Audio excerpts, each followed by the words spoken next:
Mais tout d'abord, la journée va commencer avec un mot de bienvenue de la part du président des producteurs de grains du Saguenay-Lac-Saint-Jean, M. Pierre Murray. Merci, Mme Villeneuve. Ça me fait plaisir en cette deuxième journée de vous accueillir virtuellement pour la première fois. Vous savez, quand on fait l'histoire, l'an passé, on était dans une tempête de neige. Nos conférenciers n'ont pas pu se présenter à Saint-Bruno. Puis la semaine d'après, quand on a voulu relancer nos travaux, on était dans la COVID. Alors, au mois d'octobre, on s'est comme décidé de relancer ça virtuellement. Je vous dirais que c'était presque autant d'ouvrages. On s'est rencontrés à plusieurs reprises. Moi, c'est moi qui parle, mais c'est pas moi qui prends le crédit du tout. Je voudrais remercier toute l'équipe qui a brassé ça, qui a organisé ça, des pratiques, on s'est vu souvent. Et ça va donner, j'espère, un produit que vous allez apprécier. En tout cas, vous aurez sûrement un questionnaire comme Mme Villeneuve va vous expliquer. Et moi, je voudrais remercier tous ces gens-là qui ont décidé de leur lancer de façon virtuelle. Puis j'espère que ça va vous plaire. Puis j'espère qu'un jour, on verra peut-être des formules hybrides en salle ou en tout cas, je ne sais pas ce qui arrivera dans l'avenir. Peut-être qu'on sera tous vaccinés en 2022, je n'ai aucune idée. En tout cas, aujourd'hui, c'est le produit qu'on vous présente. Puis je remercie tous les conférenciers qui ont décidé de revenir dans le projet avec nous cette année. Puis, bonne journée à tous. Puis, bonne fin de conférence. Merci beaucoup. Merci, M. Murray. Donc, je vais vous présenter dès maintenant notre première conférencière, qui est Mme Sylvie Thibodeau. Elle est titulaire d'un baccalauréat en bioagronomie et d'une maîtrise de l'Université Laval sur l'utilisation des pratiques culturelles réduites dans le maïs grain. Elle est conseillère au sein du Club Conseil du bassin La Guerre depuis 1997. Son travail est en lien avec les pratiques de conservation des sols et de l'eau en agro-environnement. Elle a réalisé divers projets sur les cultures de couverture, cultures intercalaires et semi-directes en grande culture. Elle a également collaboré avec l'IRDA à un projet de gestion de l'eau par bassin versant de 2002 à 2017. Nous vous présentons sa conférence qui s'intitule « Des idées pour intégrer et gérer le seigle dans la rotation ». Bonjour tout le monde. Alors aujourd'hui, je vais vous présenter quelques idées pour insérer et gérer le seigle dans la rotation. J'ai dû enregistrer ma conférence parce que ma bande passante Internet n'est pas assez fiable pour que je puisse vous parler live. Donc, je ne sais pas comment j'ai été présentée avant, mais juste quelques mots là, pour vous dire que je travaille avec un club en agro-environnement, le club du bassin La Guerre. La Guerre étant pour la rivière La Guerre, donc on est un club par bassin versant qui a été fondé en 1997. Puis je travaille avec des producteurs qui sont dans le club depuis 1989, là, avant que le club existe. Et on est situé en Montérégie ouest-ouest-ouest. Je dis toujours que je travaille dans le Far West du Québec. Si vous regardez une carte du Québec, là, à un moment donné, le Québec se finit en pointe, avec au nord l'Ontario, au sud les États-Unis. Ben, je suis dans cette pointe-là de la Montérégie ouest. Huntingdon, Saint-Anicette beaucoup, Saint-Agnès de Dundee. Peut-être que ça dit quelque chose à quelques-uns d'entre vous. Puis, le groupe de producteurs avec qui je travaille, ben, on a travaillé beaucoup sur le semi-direct, les pratiques de conservation et beaucoup sur tout ce qui est culture de couverture là, depuis plusieurs années. Donc, c'est un peu tout ça que je vais essayer de vous présenter aujourd'hui pour vous donner des idées. Puis là, je dois me confesser parce que je suis allée une fois au Lac-Saint-Jean seulement. Ça fait longtemps. J'étais allée à Normandin. J'ai travaillé quelques jours à la station de Normandin. J'ai regardé, avant de monter ma conférence, des conférences qui ont été données dans le cadre de ces mêmes journées-là des autres années pour me faire une petite idée aussi. Fait que j'ai vu qu'il y avait eu des conférences sur des essais de culture de couverture, d'intercalaires même dans le maïs, dans les céréales, puis évidemment de culture de couverture à la dérobée. Donc, c'est clair que ce que je vais vous présenter aujourd'hui, c'est des essais que nous, on a faits dans notre monde, de la Montérégie. Il y a des choses dont je vais vous parler qui, évidemment, ne sont pas applicables telles quelles chez vous, mais ce que je me dis, c'est il y a peut-être des principes ou des idées en arrière de ça qui vont vous amener à réfléchir à comment utiliser le seigle chez vous, dans votre contexte, puis comment l'adapter. Donc, j'ose espérer que c'est comme ça que je vais pouvoir vous donner le goût de travailler avec le seigle, même si, je me répète, mais les choses que je vais vous présenter ont été faites dans notre contexte de la Montérégie. mais que je pense que ça peut vous inspirer beaucoup, j'espère, pour travailler comme ça, travailler avec le seigle. Donc, rapidement, de quoi je vais vous parler aujourd'hui, mon plan de présentation. On va commencer par une introduction qui va nous amener à discuter de pourquoi le seigle. On va regarder aussi quelques caractéristiques du seigle. Puis le cœur de ma présentation, c'est vraiment comment insérer et gérer le seigle dans la rotation. Fait que ça, on va séparer ça en deux parties. La partie implantation, comment on peut le semer, où est-ce qu'on peut le semer, et les diverses utilisations qu'on peut en faire, avec une brève conclusion. Donc, pourquoi le seigle? Pourquoi je suis ici ce matin pour vous parler du seigle? Pourquoi ça peut être si intéressant de parler du seigle? C'est vraiment à cause des racines. Puis je pense qu'une image ou deux images, dans ce cas-là, valent 1000 mots. Vous voyez à gauche qu'un grain de seigle à peine germé a déjà un système racinaire quand même impressionnant.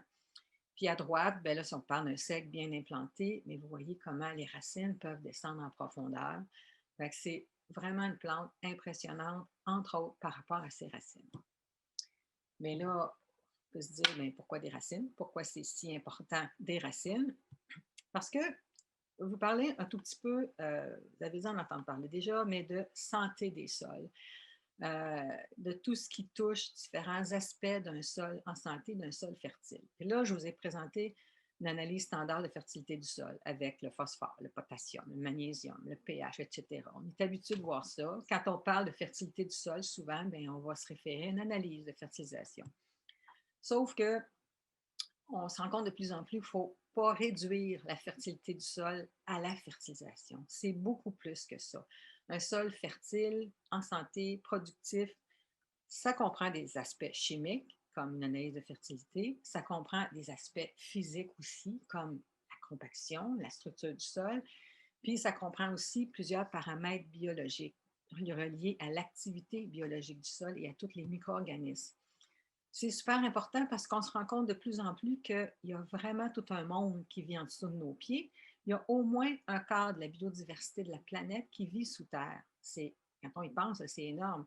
Il y a les vers de terre qu'on connaît, qu'on voit. Il y a des insectes qu'on voit aussi. Mais il y a plein de micro-organismes qu'on ne voit pas à l'œil nu, des bactéries, des protozoaires, des nématodes, etc., qui vivent sous terre, sous nos pieds, et qui ont des rôles super importants à jouer au niveau de la santé des sols, au niveau de votre productivité. On connaît les bactéries fixatrices de l'azote dans le cas des légumineuses, mais il y a énormément d'autres micro-organismes dans le sol qui peuvent aider justement à rendre les éléments fertilisants disponibles, à améliorer la capacité d'absorption d'eau des plantes, qui jouent des rôles dans l'amélioration de la structure du sol, protection des plantes contre les maladies. Il y a un équilibre qui se crée entre des organismes pathogènes et des organismes bénéfiques qui vont les contrer. On se rend compte de plus en plus que ce monde-là, microscopique, il est extrêmement important dans la santé de nos sols. Et il peut y avoir jusqu'à 5 millions d'organismes vivants dans un gramme de sol. Un gramme de sol, ce n'est pas grand-chose. C'est un petit peu de sol c'est le bout d'une cuillère à thé. Fait que 5 millions d'organismes vivants là-dedans, c'est énorme. Et où est-ce qu'ils sont, ces micro-organismes-là, dans le sol, plus précisément en dessous de vos pieds? Oui, mais exactement, ils sont où? Ils sont collés sur les racines. C'est pour ça que je vous présente ici ma motte de racines d'avoine. Parce qu'encore là, la recherche a démontré que les micro-organismes sont vraiment sur le long des racines. Parce que les plantes font de la photosynthèse, captent le carbone de l'air, c'est connu, mais il y a 20 à 30 de ce carbone-là qui va être relâché par les racines sous forme de sucre, d'enzymes, de protéines, etc. Et ça nourrit les micro-organismes. Donc, les micro-organismes, ils sont là, collés sur les racines pour absorber ces éléments-là. Ça les nourrit, donc ils se multiplient. Et comme je vous disais tantôt, ces micro-organismes-là, eux autres, en retour, ils vont aider la plante à plusieurs niveaux pour son absorption d'eau, d'éléments fertilisants, protection contre les maladies, amélioration de la structure du sol, etc. Donc, l'objectif des cultures de couverture, c'est vraiment de mettre des racines dans le système, mettre des racines dans le sol, jouer là-dessus pour améliorer l'activité biologique du sol, donc améliorer la santé et la productivité du sol. Je pense que je l'ai déjà dit.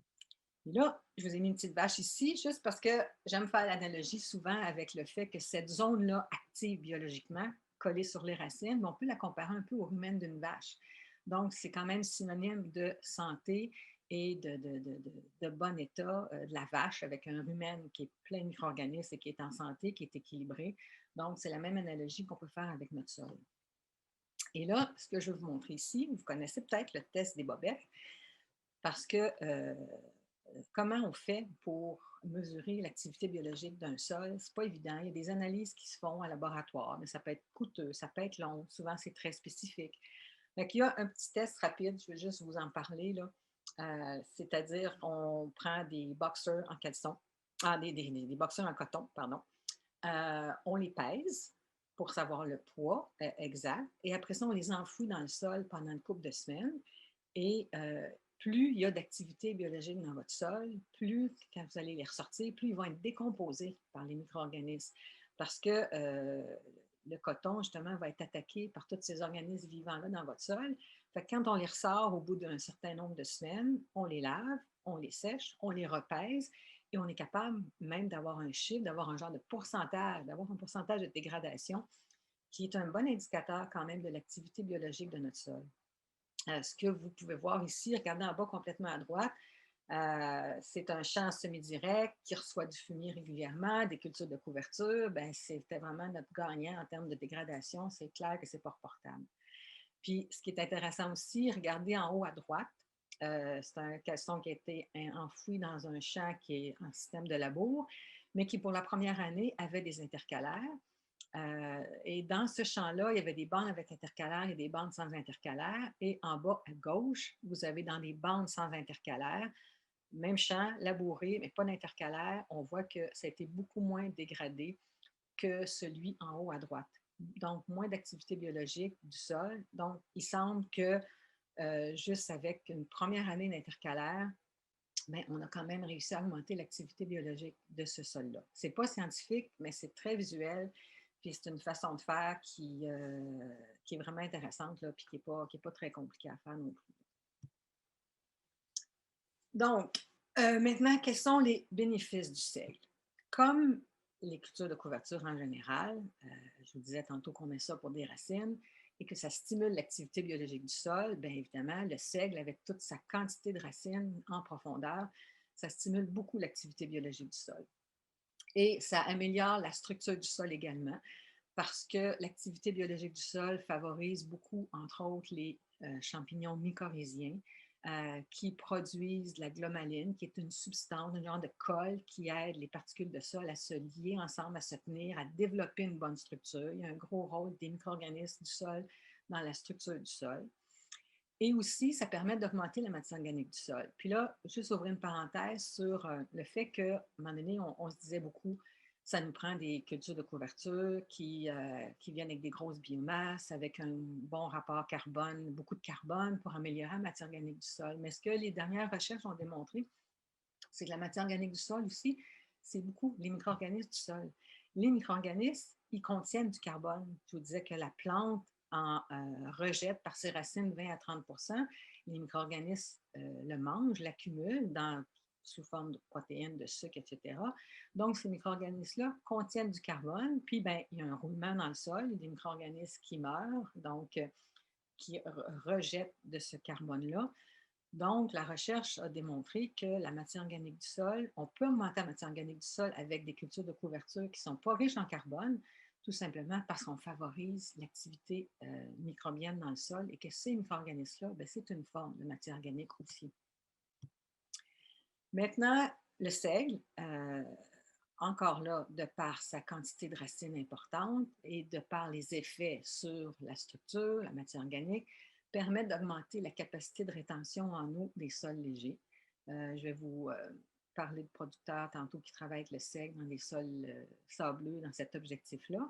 Puis en même temps, à l'inverse, ça va améliorer le drainage dans des sols plus lourds. Encore là, parce qu'on améliore la structure du sol, donc un meilleur drainage, une meilleure aération dans nos sols plus lourds. Donc, ça peut être aussi un des objectifs visés. Dépendamment de la texture de votre sol, on peut le gérer différemment, mais les objectifs atteints peuvent être différents. Et plus spécifiquement au seigle, les premiers objectifs, là, les premiers bénéfices que je viens de vous nommer peuvent être d'une façon générale applicables à toutes les cultures de couverture. Dans certains cas, un peu plus avec le seigle, ou en tout cas de façon plus marquée, plus importante de par ses racines. Mais les trois derniers sont quand même assez spécifiques au seigle. On parle d'augmentation des rendements dans le cas du soya. Ça aussi, on va y revenir un peu plus tard. Et d'un contrôle des mauvaises herbes. Parce que le seigle produit, pendant sa croissance et pendant sa décomposition, des substances qu'on appelle des substances allélopathiques, qui sont des substances qui peuvent être toxiques pour certaines plantes, certaines mauvaises herbes, donc qui vont carrément faire un contrôle, faire un effet herbicide sur des mauvaises herbes. Et ces substances allélopathiques-là, le soya, lui, il n'est pas sensible, d'où l'intérêt de cultiver du soya après du seigle, tandis que le maïs, par exemple, lui, est sensible à ces substances allélopathiques-là. Donc, ça aussi, on va en rediscuter un peu plus loin, mais il faut garder ça en tête que le seigle produit des bonnes quantités de substances allélopathiques, mais qui est bénéfique d'une certaine façon parce que ça nous permet de contrôler les mauvaises herbes. Donc, mon dernier point, ça nous permet aussi de réduire les herbicides. Quelques caractéristiques du seigle en termes de développement. Le seigle et le froid. Le seigle, c'est vraiment le champion en termes de résistance au froid. Sa température de germination, peut-être pas la température idéale, mais il peut germer à moins 4 degrés Celsius. Après ça, sa température minimale pour se développer de croissance, on parle de 1 degré Celsius.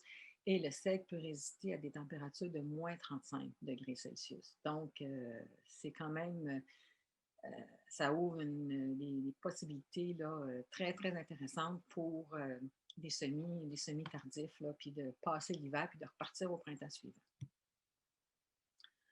Un mot sur le seigle hybride. Vous avez peut-être entendu parler de tous les derniers développements en termes de seigle hybride versus le seigle conventionnel, qui est le seigle à pollinisation libre.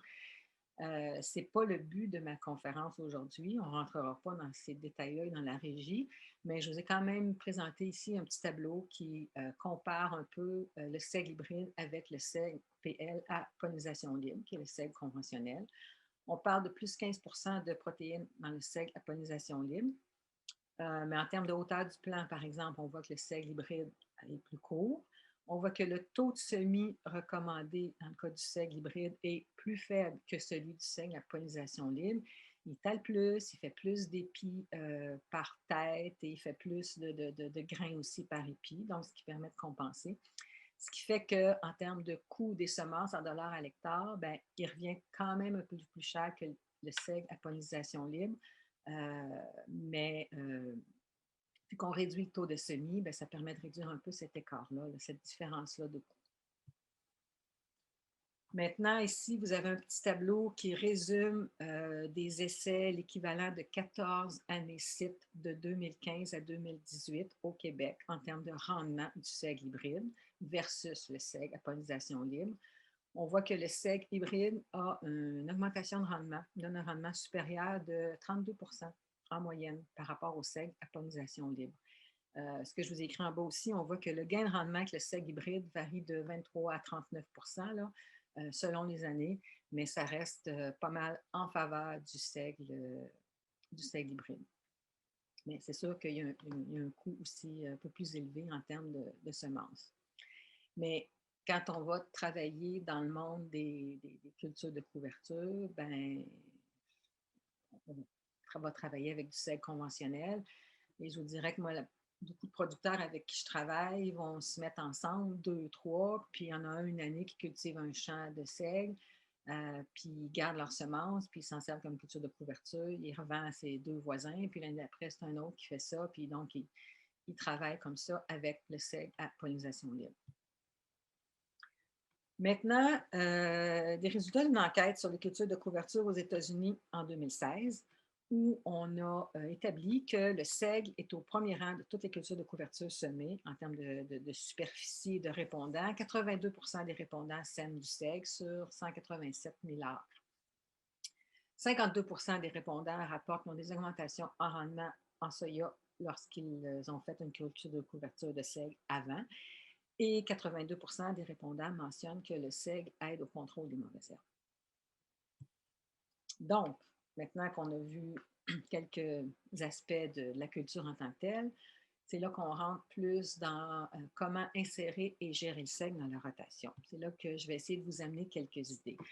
Je voudrais juste dire en partant que les essais qu'on a faits et dont je vais vous parler par la suite, c'est souvent réalisé dans le cadre de projets financés par le MAPAC, dans le cadre du projet Prime-Vert, le MAPAC de la Montérégie. Donc, je reviens là-dessus, que ce que je vais vous présenter là, ça a été fait dans le contexte de la Montérégie, mais c'est de garder les principes en arrière de ça et les idées générales qui vont vous permettre d'adopter ces techniques-là ou ces pratiques-là chez vous. Donc, on travaille souvent, là, plusieurs clubs conseils en agro-environnement ensemble et on fait des projets, on les répète à différents sites chez différents producteurs. J'en ai nommé quelques-uns ici en bas, là, de producteurs avec qui je travaille et qui nous font avancer vraiment point de vue culture de couverture. Donc, on va séparer cette partie-là en termes d'implantation, premièrement. Où est-ce qu'on peut trouver des places ou où est-ce qu'on peut implanter le seigle dans la rotation? Les différentes possibilités sont là. Je les ai divisées en 3 groupes. On peut parler d'intercalaire dans le maïs, on peut parler de semis à la défoliation du soya ou on peut parler du semis du seigle en post-récolte. Dans le cas des intercalaires en maïs, on va voir un peu les essais qu'on a faits avec ces sous-possibilités-là, c'est-à-dire qu'on peut semer à V3, V4 à la volée, quand le maïs est vraiment en début de saison à la volée. On peut semer à V3, V4, toujours en intercalaire dans le maïs, dans les sillons.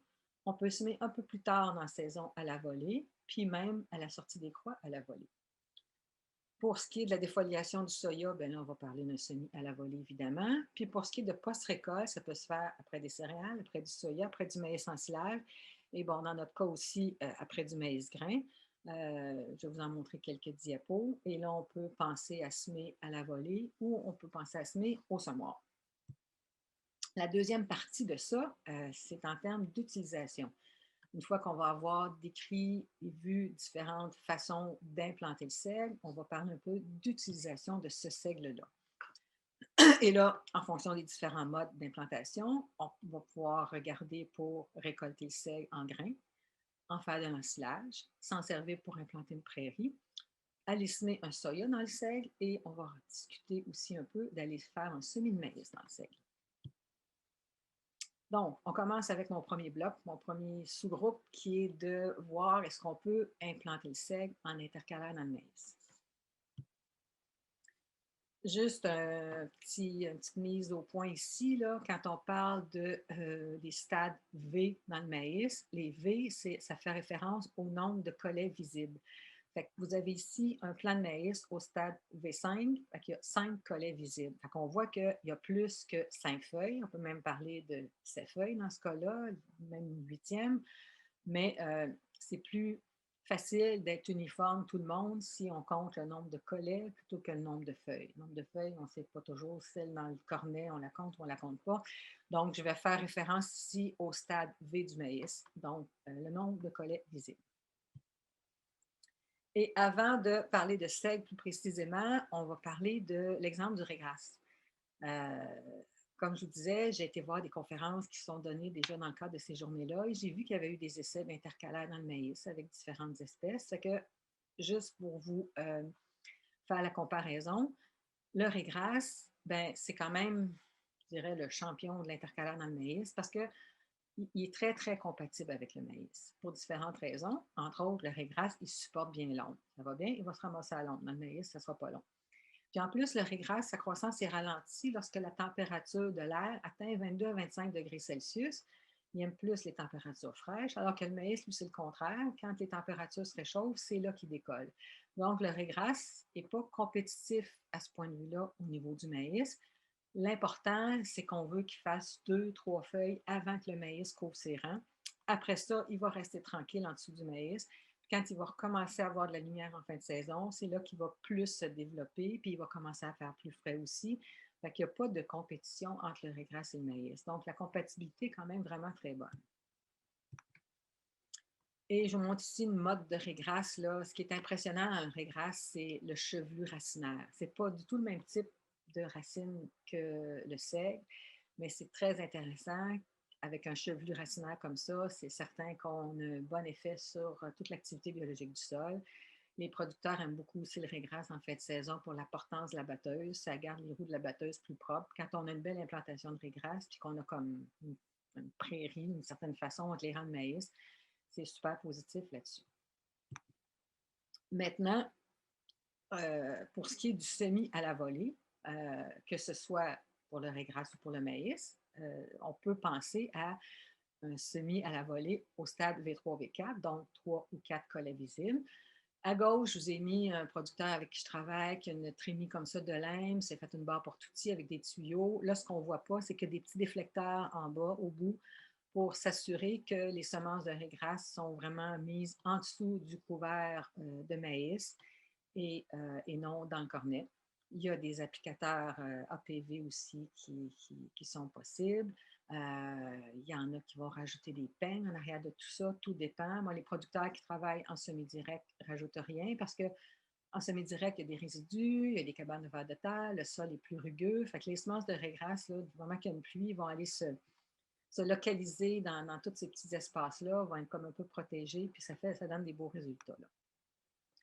Vous avez ici justement un exemple de raigrasse en intercalaire dans le maïs grain après le battage du maïs. Vous voyez qu'il y a un super beau tapis, un super beau couvert. Puis en plus, ce raigrasse-là, pour en avoir fait des analyses, bien, il récupère une partie d'azote non utilisée par le maïs, une partie du potassium aussi, qui va garder dans ces parties aériennes et racinaires pour en empêcher le lessivage, puis les relâcher pour la culture de soya suivante, par exemple. Fait que le raigrasse, à part quelques exceptions, là, c'est quelque chose qui fonctionne très bien. Donc, pourquoi pas du seigle de la même façon? C'est ce qu'on a essayé aussi. Ah, j'avais oublié, dernière chose. Il y a aussi des producteurs qui vont semer leur raigrasse en même temps que l'application d'azote en poche levée. Vous voyez à gauche ici la poche de raigrasse, puis à droite l'azote. Fait qu'avec un épandeur, on réduit la dose de moitié, puis on double nos passages, nos chevauchements, là, parce que le raigrasse, c'est pas projeté à même distance que l'azote, mais c'est quelque chose qui peut fonctionner aussi très bien. Donc, OK, le seigle maintenant. Donc, comme je vous disais, on s'est dit, bon, mais si ça marche bien avec le raigrasse, on va l'essayer avec le seigle. V3, V4, un seigle semé à la volée, de la même façon qu'on fait notre raigrasse. Dans ce cas-là, on l'a mis à 100 kg à l'hectare. Vous voyez qu'en fin de saison, il n'y a pas grand-chose, là. C'est des plus grosses semences, premièrement. Mais ce qu'on s'est rendu compte aussi, c'est que le seigle, ben, c'est une culture d'automne. Fait que semé de bonne heure, semé au printemps, il n'est pas dans son environnement favorable. Il y en a une partie qui a levé et qui est mort plus tard. Le seigle qui a réussi à s'implanter, il n'a pas passé l'hiver. Il était plus là au printemps prochain. Parce que l'objectif de tout ça, on se disait, mais si on peut semer le seigle en intercalaire dans notre maïs, on va avoir un beau seigle vert pour semer notre soya là-dedans l'année prochaine, par exemple. Mais ça n'a pas été un gros succès à la volée comme ça. L'autre chose qu'on s'est dit, c'est qu'on va le semer dans des sillons. Ici, vous avez un semoir à céréales Great Plains qu'on a modifié il y a quelques années. Peut-être que vous avez entendu parler de ce projet-là pour aller semer des intercalaires dans le maïs. Parce qu'aux États-Unis, en Pennsylvanie, entre autres, ils ont développé un semoir qui s'appelle le Interseeder pour aller semer les intercalaires dans le maïs et non les mettre à la volée, carrément les mettre dans des sillons. Ça a beaucoup d'avantages en termes, évidemment, on place la semence, on la met dans l'humidité. Si c'est sec par après, elle est quand même plus protégée. Ça nous permet de semer des espèces pas mal plus dispendieuses parce qu'on peut réduire le taux de semis. Bon, ça a beaucoup d'avantages. Donc, on a fait des projets comme ça. On a roulé sur 400 hectares pendant 2 ans avec 2 semoirs. Fait qu'on on l'a utilisé pour différentes espèces. Donc, ici, vous voyez, c'est en début de saison, on avait semé radis raigrasse trèfle-incarnat. Le radis, entre autres, était vraiment intéressant parce qu'il prend de la place vite avec ses grosses feuilles.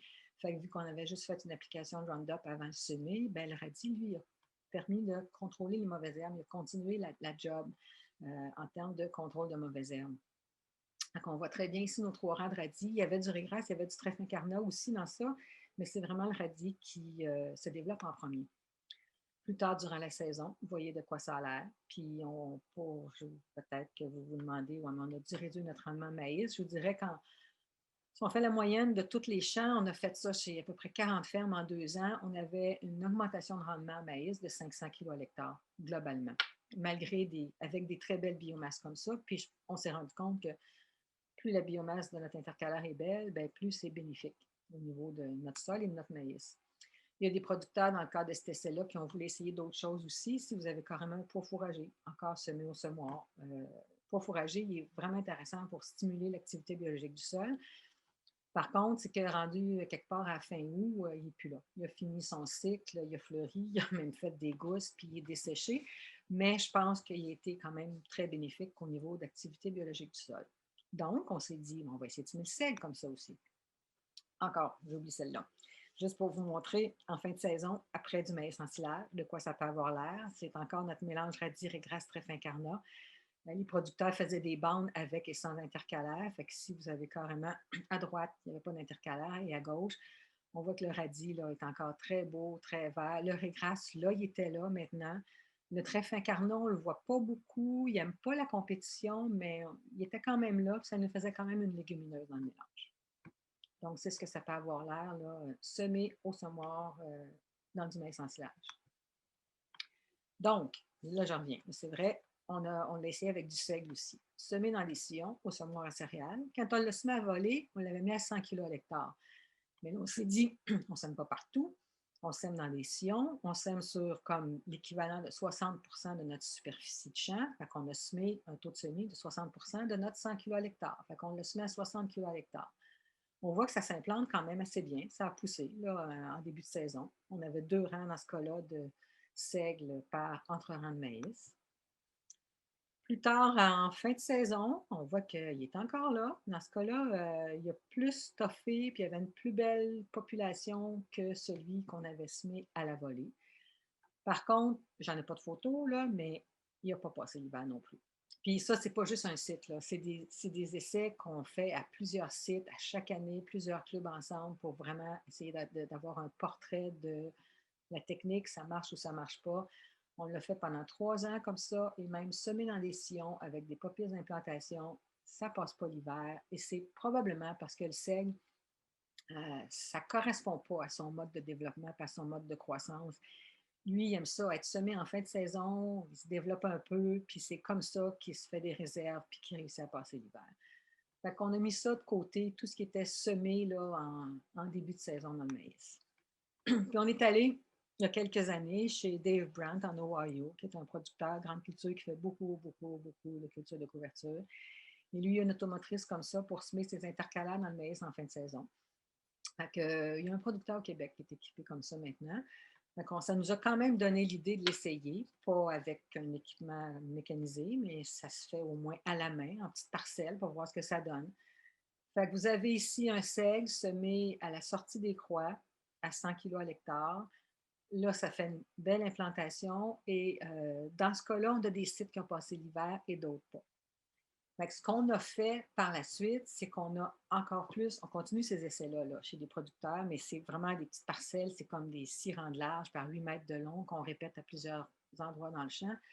On a aussi fait d'autres semis, mais encore plus tard que la sortie des croix, au début du dessèchement, entre autres, des plants de maïs, puis ou juste avant la récolte du maïs. Et je vous dirais que là, c'est encore plus intéressant. On a vraiment ça se développe moins, mais ça fait une bonne masse racinaire. Et là, on améliore vraiment nos chances, notre survie à l'hiver. Donc, ça, c'était la section intercalaire dans le maïs. Puis, même si vous ne l'essayez pas comme intercalaire dans le maïs, c'est quand même des grandes lignes en arrière de ça à retenir. Entre autres, qu'un seigle semé tôt, ben, il va même finir par mourir. Ça peut être une option dans certains cas aussi. Là. Il y en a qui peuvent s'en servir comme ça. L'autre option qu'on a regardée, c'est est-ce qu'on peut semer le seigle à la défoliation du soya, à la volée à ce moment-là, avec, par exemple, un épandeur Cuvier engrais de précision. Comme il y a des producteurs qui vont semer du blé d'automne comme ça dans le soya, mais on l'a essayé avec du seigle. Vous avez ici un champ de seigle. Dans ce cas-là, ça avait été semé. Le soya était à 25 de défoliation.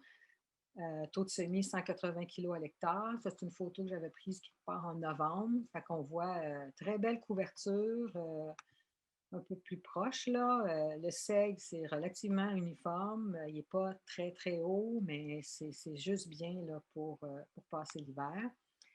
Puis juste à tirer sur le plan, là, vous voyez qu'en termes de racines, là, il est très bien développé, là.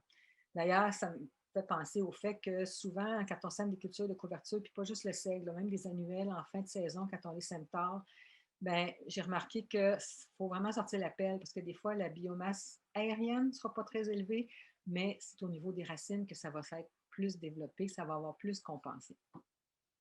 Donc ici, on a notre petit plant de seigle. Et ce que je vous dirais pour le semis à la défoliation, c'est les mêmes principes qui s'appliquent pour le blé d'automne, par exemple. On s'est rendu compte qu'il faut quand même semer tôt. C'est préférable même de viser 10 de défoliation. Puis, parce que ce qu'on veut, c'est que les graines de seigle s'en aillent en dessous des feuilles de soya, que les feuilles recouvrent les graines de seigle pour les protéger, pour leur donner de l'humidité, puis favoriser aussi l'émergence du seigle, parce qu'un grain de seigle sur la feuille de soya, ben, j'en ai vu là, que le germe sortait, qui va essayer de passer par-dessus la feuille puis aller rejoindre le sol, mais ça ne marchera pas dans tous les cas. Donc, viser tôt. Puis ça veut dire aussi qu'il faut aller marcher le champ parce que des fois, vu de la route, ben, on a l'impression que la défoliation n'est pas commencée, mais comme ça commence par le bas, ça vaut la peine d'aller voir dans le champ, d'aller regarder en dessous du couvert de soya pour voir qu'il y a peut-être déjà une partie de la défoliation commencée, puis ça serait peut-être le temps. Fait que ça reste une option intéressante.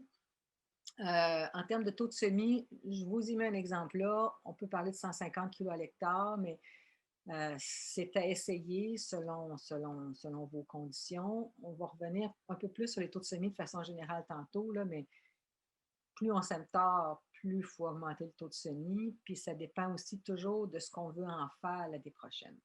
On va y revenir. Puis un mot sur les semis à défoliation dans le cas de champs en semis direct. Ce qu'on s'est rendu compte, parce qu'on l'a essayé beaucoup depuis plusieurs années avec du blé d'automne, dans les champs semi-directs depuis plusieurs années, donc avec des bonnes populations de vers de terre, beaucoup de cabanes de vers de terre. Mais les vers de terre, ils venaient chercher nos semences de blé, dans le cas du blé. Ils les amenaient dans leur cabane, puis ça faisait en sorte qu'on avait une levée, mais vraiment pas uniforme. On avait du blé qui était par petits groupes au-dessus des cabanes de vers de terre. Ça laissait des espaces de sol à nu à côté. Puis, ben, le problème avec lequel qu'on a après ça, quand on parle d'un blé d'automne qu'on veut récolter l'année d'après, ben, c'est qu'au printemps suivant, les mauvaises herbes ils pouvaient se développer là où il n'y avait pas de blé. Fait que c'était problématique. On a essayé ça pendant plusieurs années avec des producteurs en semi-direct depuis longtemps. Puis même si on se met notre blé tout de suite avant une bonne précipitation, faire en sorte que la germination soit rapide, c'est une technique qu'on a abandonnée dans le cas de ces champs-là. Mais là, si on parle d'un seigle, si l'idée, c'est d'avoir une culture de couverture et non pas d'avoir une récolte, c'est pas aussi important, mais dites-vous bien, si c'est votre système, si c'est votre cas semi-direct depuis longtemps, que ça se peut que la couverture ne soit pas uniforme due au vers de terre. Ils peuvent bien avoir des défauts quand même. Hein? Donc, on serait rendu à parler d'implantation maintenant en post-récolte, que ce soit après une céréale, du soya, du maïs en silage et même, on va avoir quelques cas, après du maïs grain. Puis là, ben, on peut penser à semer soit à la volée ou avec un semoir à céréales. Là, ici, ce que je vous mets, c'est une photo d'un champ de blé, tout simplement pour vous dire que ben, ça reste pensable puis c'est sûr que la plage de temps est là, après du blé. Moi, j'ai, je pense, un producteur, entre autres, qui a des sols argileux, très argileux, qui les a récupérés d'une autre entreprise. C'était so-so comme état, beaucoup de compaction. Donc, il cherchait des façons de remettre ce sol-là en état. On a fait des profils de sol et c'était pas, comme je vous disais, il y avait beaucoup de compaction. Il a essayé de faire du maïs dans ça, puis ça ne marchait pas. Donc, à un moment donné, il s'est mis à faire céréales et soya. Et après ces céréales, il se met du seigle. Ça lui faisait un super beau couvert de seigle. Il laissait le seigle repartir au printemps suivant. Il se met son soya là-dedans. Et après 2 cycles comme ça, ces sols-là, argileux-là, se sont vraiment beaucoup améliorés. Et grâce au seigle, j'en suis persuadée, l'effet des racines était là. Donc, ça laisse beaucoup de possibilités après une céréale de semer du seigle. C'est sûr que ça reste une rotation graminée, mais c'est une façon d'amener des racines dans le système parce qu'un blé comme ça ou une céréale de printemps va avoir des racines beaucoup plus en surface que le seigle. Puis le seigle, ben, s'il se met tôt après une céréale, ben, il a vraiment le temps, quand même beaucoup plus le temps de développer son système racinaire. Donc, c'est quand même une variation au niveau du profil de sol qui est exploré par les racines. Je n'ai pas de photo non plus après un soya, mais ça reste une possibilité au semoir ou à la volée, un peu comme on va voir quand même après mon maïs en silage tantôt. Là. Mais on est toujours donc en post-récolte. Ce que je veux vous montrer ici, c'est que c'est après, la photo est peut-être un peu floue, là, mais vous voyez du vert, vous voyez du seigle. J'ai des producteurs, ça fait 2 ans qu'ils ont commencé ça. Mais on est après un maïs-grain. Après la récolte du maïs-grain, on se met à la volée. Ils ont passé un rouleau. Juste pour dire que ça soulève les feuilles, les résidus de maïs, c'est que ça fait en sorte que les semences de seigle ne restent pas à la surface, mais vont être en contact avec le sol puis recouverts par les résidus. Et ça fait 2 ans que ça fonctionne très bien. C'est sûr que 2020, ça a été un automne exceptionnel, là, mais il l'avait fait en 2019 aussi. Et pour l'instant, les 2 producteurs qui travaillent comme ça, le seigle s'implante et le seigle survit à l'hiver et ils font un semis direct de soya dans ce seigle-là l'année d'après. Donc, peut-être que ça ne s'applique pas chez vous, mais l'idée est à retenir que semis à la volée, passage de rouleau, pas un rouleau lisse, là, un rouleau crénelé, pour brasser tout ça, puis que même si le seigle ne s'implante pas tant que ça ne fait pas une grosse biomasse, ben ça reste une culture de couverture qui va protéger le sol durant l'hiver et qui repart au printemps suivant. J'ai un autre producteur, lui, ce qu'il fait, encore là, après son maïs-grain, il se met de seigle à la volée, puis il passe un coup de déchaumeuse. Puis, ben, on voit ce que ça donne. Ça fait encore là un beau couvert vert et qui passe l'hiver dans ce cas-là. Puis lui, ben, en plus, là, comme le producteur d'avant, c'est des producteurs en semi-direct, là, ben, ici, un coup de déchaumeuse, mais ça laisse beaucoup de résidus, donc ça aussi, ça contribue à protéger le seigle puis améliorer sa survie à l'hiver. Ici, c'est l'exemple de producteurs qui font un semi-direct de seigle sur un retour de maïs en silage. Dans notre cas, en tout cas, c'est une technique qui réussit très bien. On voit que le seigle se développe bien comme ça. Et le seigle, ben, c'est une graminée qui aime beaucoup l'azote. Fait que si, par exemple, il y a une application de fumier après le maïs en silage, ben, c'est une très bonne façon d'éponger l'azote, de la retenir, d'empêcher son lessivage et de la ramener pour la culture suivante. Mais là, on va parler de rotation tantôt aussi, par contre. Et je voulais juste vous montrer aussi cet exemple-là. Là. C'est un producteur qui fait un semi-direct de seigle sur un retour de maïs-grain.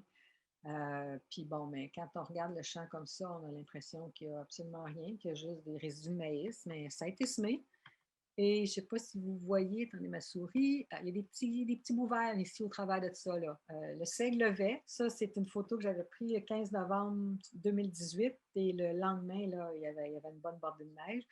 Mais le seigle est élevé, puis j'avais pris ma pelle, déterré une coupe de seigle, puis on voit ce que ça donne. Là. C'était pas une couverture. C'est pas le seigle qui va protéger le sol durant l'hiver, c'était le couvert de résidus de culture parce qu'on est en semi-direct. Mais ce seigle-là, il a passé l'hiver. Puis au printemps suivant, le champ était vert.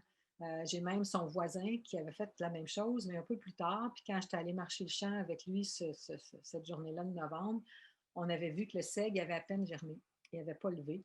Mais au printemps suivant, il a levé. Puis il était là. Il s'est ramassé avec un champ vert de seigle. Ici, je vous amène j'ai mis quelques photos juste pour vous montrer de quoi ça peut avoir l'air en termes de racines, entre autres. Là. Ça, c'est pris en photo que j'ai pris les plans le 3 décembre 2020. C'est sûr qu'on a eu un bel automne. Mais avec différents essais que les producteurs ont fait, soit à gauche complètement, vous avez le seigle avait été semé à la volée, à la sortie des croix. Puis là, c'est sûr que moi, quand je prends ma pelle puis j'enlève des racines comme ça, j'en perds là, énormément. Là. Il y en a sûrement qui sont allés plus en profondeur que ça. Vous avez le deuxième à partir de la gauche du seigle qui avait été semé à la volée au début des séchements. Après ça, du seigle à sa droite, semé dans des sillons, donc après la récolte du maïs grain. Un seigle qui a été semé à la volée en pré-récolte, juste avant le passage de la batteuse, parce qu'il existe en Ontario, entre autres, il y a des producteurs qui sont équipés de trémies qui mettent sur la batteuse, puis avec des tuyaux qui vont distribuer le seigle en avant du nez de la batteuse. Et à droite complètement, ça vient du champ que je vous ai montré aussi tantôt, là, ça a été semé à la volée en post-récolte du maïs avec un passage de rouleau. Fait que, regardez quand même en termes de racines, là, c'est vraiment impressionnant comment déjà ça descend, puis c'est sûr que j'en ai perdu de ces racines-là. Là. Les plus fines, là, puis les plus longues sont restées dans le champ. Là. Fait que ça vaut la peine de sortir votre pelle puis d'aller voir en termes de racines ce que ça peut avoir l'air. Donc, où en sommes-nous dans le temps? Attendez. On est à 45 minutes. Donc, avant de tomber dans l'utilisation, on va faire une pause. On va diviser ma présentation en deux. L'autre, la dernière partie, va être beaucoup plus courte, mais j'arrête ici, puis on reprend pour l'autre. Rebonjour tout le monde. Alors, on va terminer cette présentation sur le seigle avec la dernière section qui nous reste à voir, c'est-à-dire l'utilisation. Juste avant ça, on a parlé d'implantation. Je vous ai partagé avec vous quelques possibilités, quelques conseils pour comment vous pouvez implanter le seigle, comment y trouver une place dans la rotation. Maintenant, on va voir quelques aspects de son utilisation. Donc, on a déjà vu ça un petit peu tout à l'heure. On peut penser à récolter le seigle pour le grain. On peut penser à l'ensiler, s'en servir pour implanter une prairie comme plante-abri, faire un semis de soya dans le seigle ou un semis de maïs. Donc, on va passer ces différents aspects-là un à un. Premier point à regarder, c'est que la date de semis a une influence sur l'utilisation que vous allez faire de votre seigle. Plus vous semez tôt, là, c'est quoi tôt chez vous? Je ne peux pas vous le dire exactement, mais le principe reste le même partout. Plus vous semez tôt, plus vous pouvez penser à le récolter pour le grain. Mais plus vous semez tard, bien là, moins vous pouvez penser à le récolter et on peut s'enligner plus vers une utilisation seulement comme une culture de couverture pour semer du soya ou semer du maïs si on est rendu vraiment très tard. Parce que plus le seigle est semé tôt, mais là, on ne parle pas de tôt comme on avait vu en début de saison dans le maïs, par exemple. On oublie ça, là, mais on parle de tôt à l'automne, vraiment à la place d'une céréale d'automne. Mais plus elle est semée tôt à l'automne, la céréale d'automne, mais plus elle va, si elle se développe bien, mais plus elle va repartir vite au printemps prochain. Donc, plus elle va épier vite, plus elle va se récolter vite, donc plus ça va faire une belle récolte possible pour le grain, par exemple. Donc, la date de semis va influencer ce que vous allez pouvoir en faire. Une autre chose aussi à prendre en considération, c'est le taux de semis. Le taux de semis, ça peut être très variable, ça peut être aussi peu que 60 kg à l'hectare. Par exemple, si vous envisagez une culture de couverture dans laquelle vous allez faire un semis de maïs, mais ça peut être aussi élevé que 250 kg à l'hectare si c'est récolté pour le grain, puis si c'est semé un peu plus tard. Donc, ça peut être vraiment très variable. Il faut vraiment adapter ça à votre situation. Puis la situation, elle dépend de la date de semis, puis la récolte, elle dépend de ce que vous envisagez en faire. Ça va être à vous de développer votre expérience, votre expertise par rapport aux dates de semis et au taux de semis. Donc, première utilisation, l'ensilage du seigle. Juste quelques remarques à ce sujet-là, que le seigle doit être ensilé avant les piaisons, au stade gonflement. Chez nous, ça veut dire vers la mi-mai, fin mai, parce que dès qu'on dépasse ce stade-là, la valeur alimentaire diminue beaucoup, change rapidement. Et ce qu'on fait, après l'avoir ensilé, c'est qu'on fait une application de glyphosate pour le détruire, parce que ça a l'air de rien, mais un seigle ensilé, au début, on se disait, il n'y a rien, il ne reste rien à partir de là, donc c'est mort, mais non, c'est pas vrai, il va repartir si vous ne le détruisez pas. Donc, ça y prend une application de glyphosate. On n'a pas besoin d'attendre bien longtemps. Hein. Encore là, au début, on se disait, bon, mais on va laisser le seigle repartir pour avoir une bonne repousse, puis pas du tout. Ça prend un petit poil vert, puis le seigle, il va absorber le glyphosate, puis il ne repartira pas. Là. On a fait l'expérience. Puis, moi, les producteurs avec qui je travaille, qui utilisent ça, le seigle ensilé, bien, après ça, ils font un semis direct de soya dans le seigle ensilé. Puis, comme on a déjà parlé, le seigle produit des substances allélopathiques, même si on l'a ensilé. Il y a une production de substances allélopathiques qui va se faire par les racines, entre autres.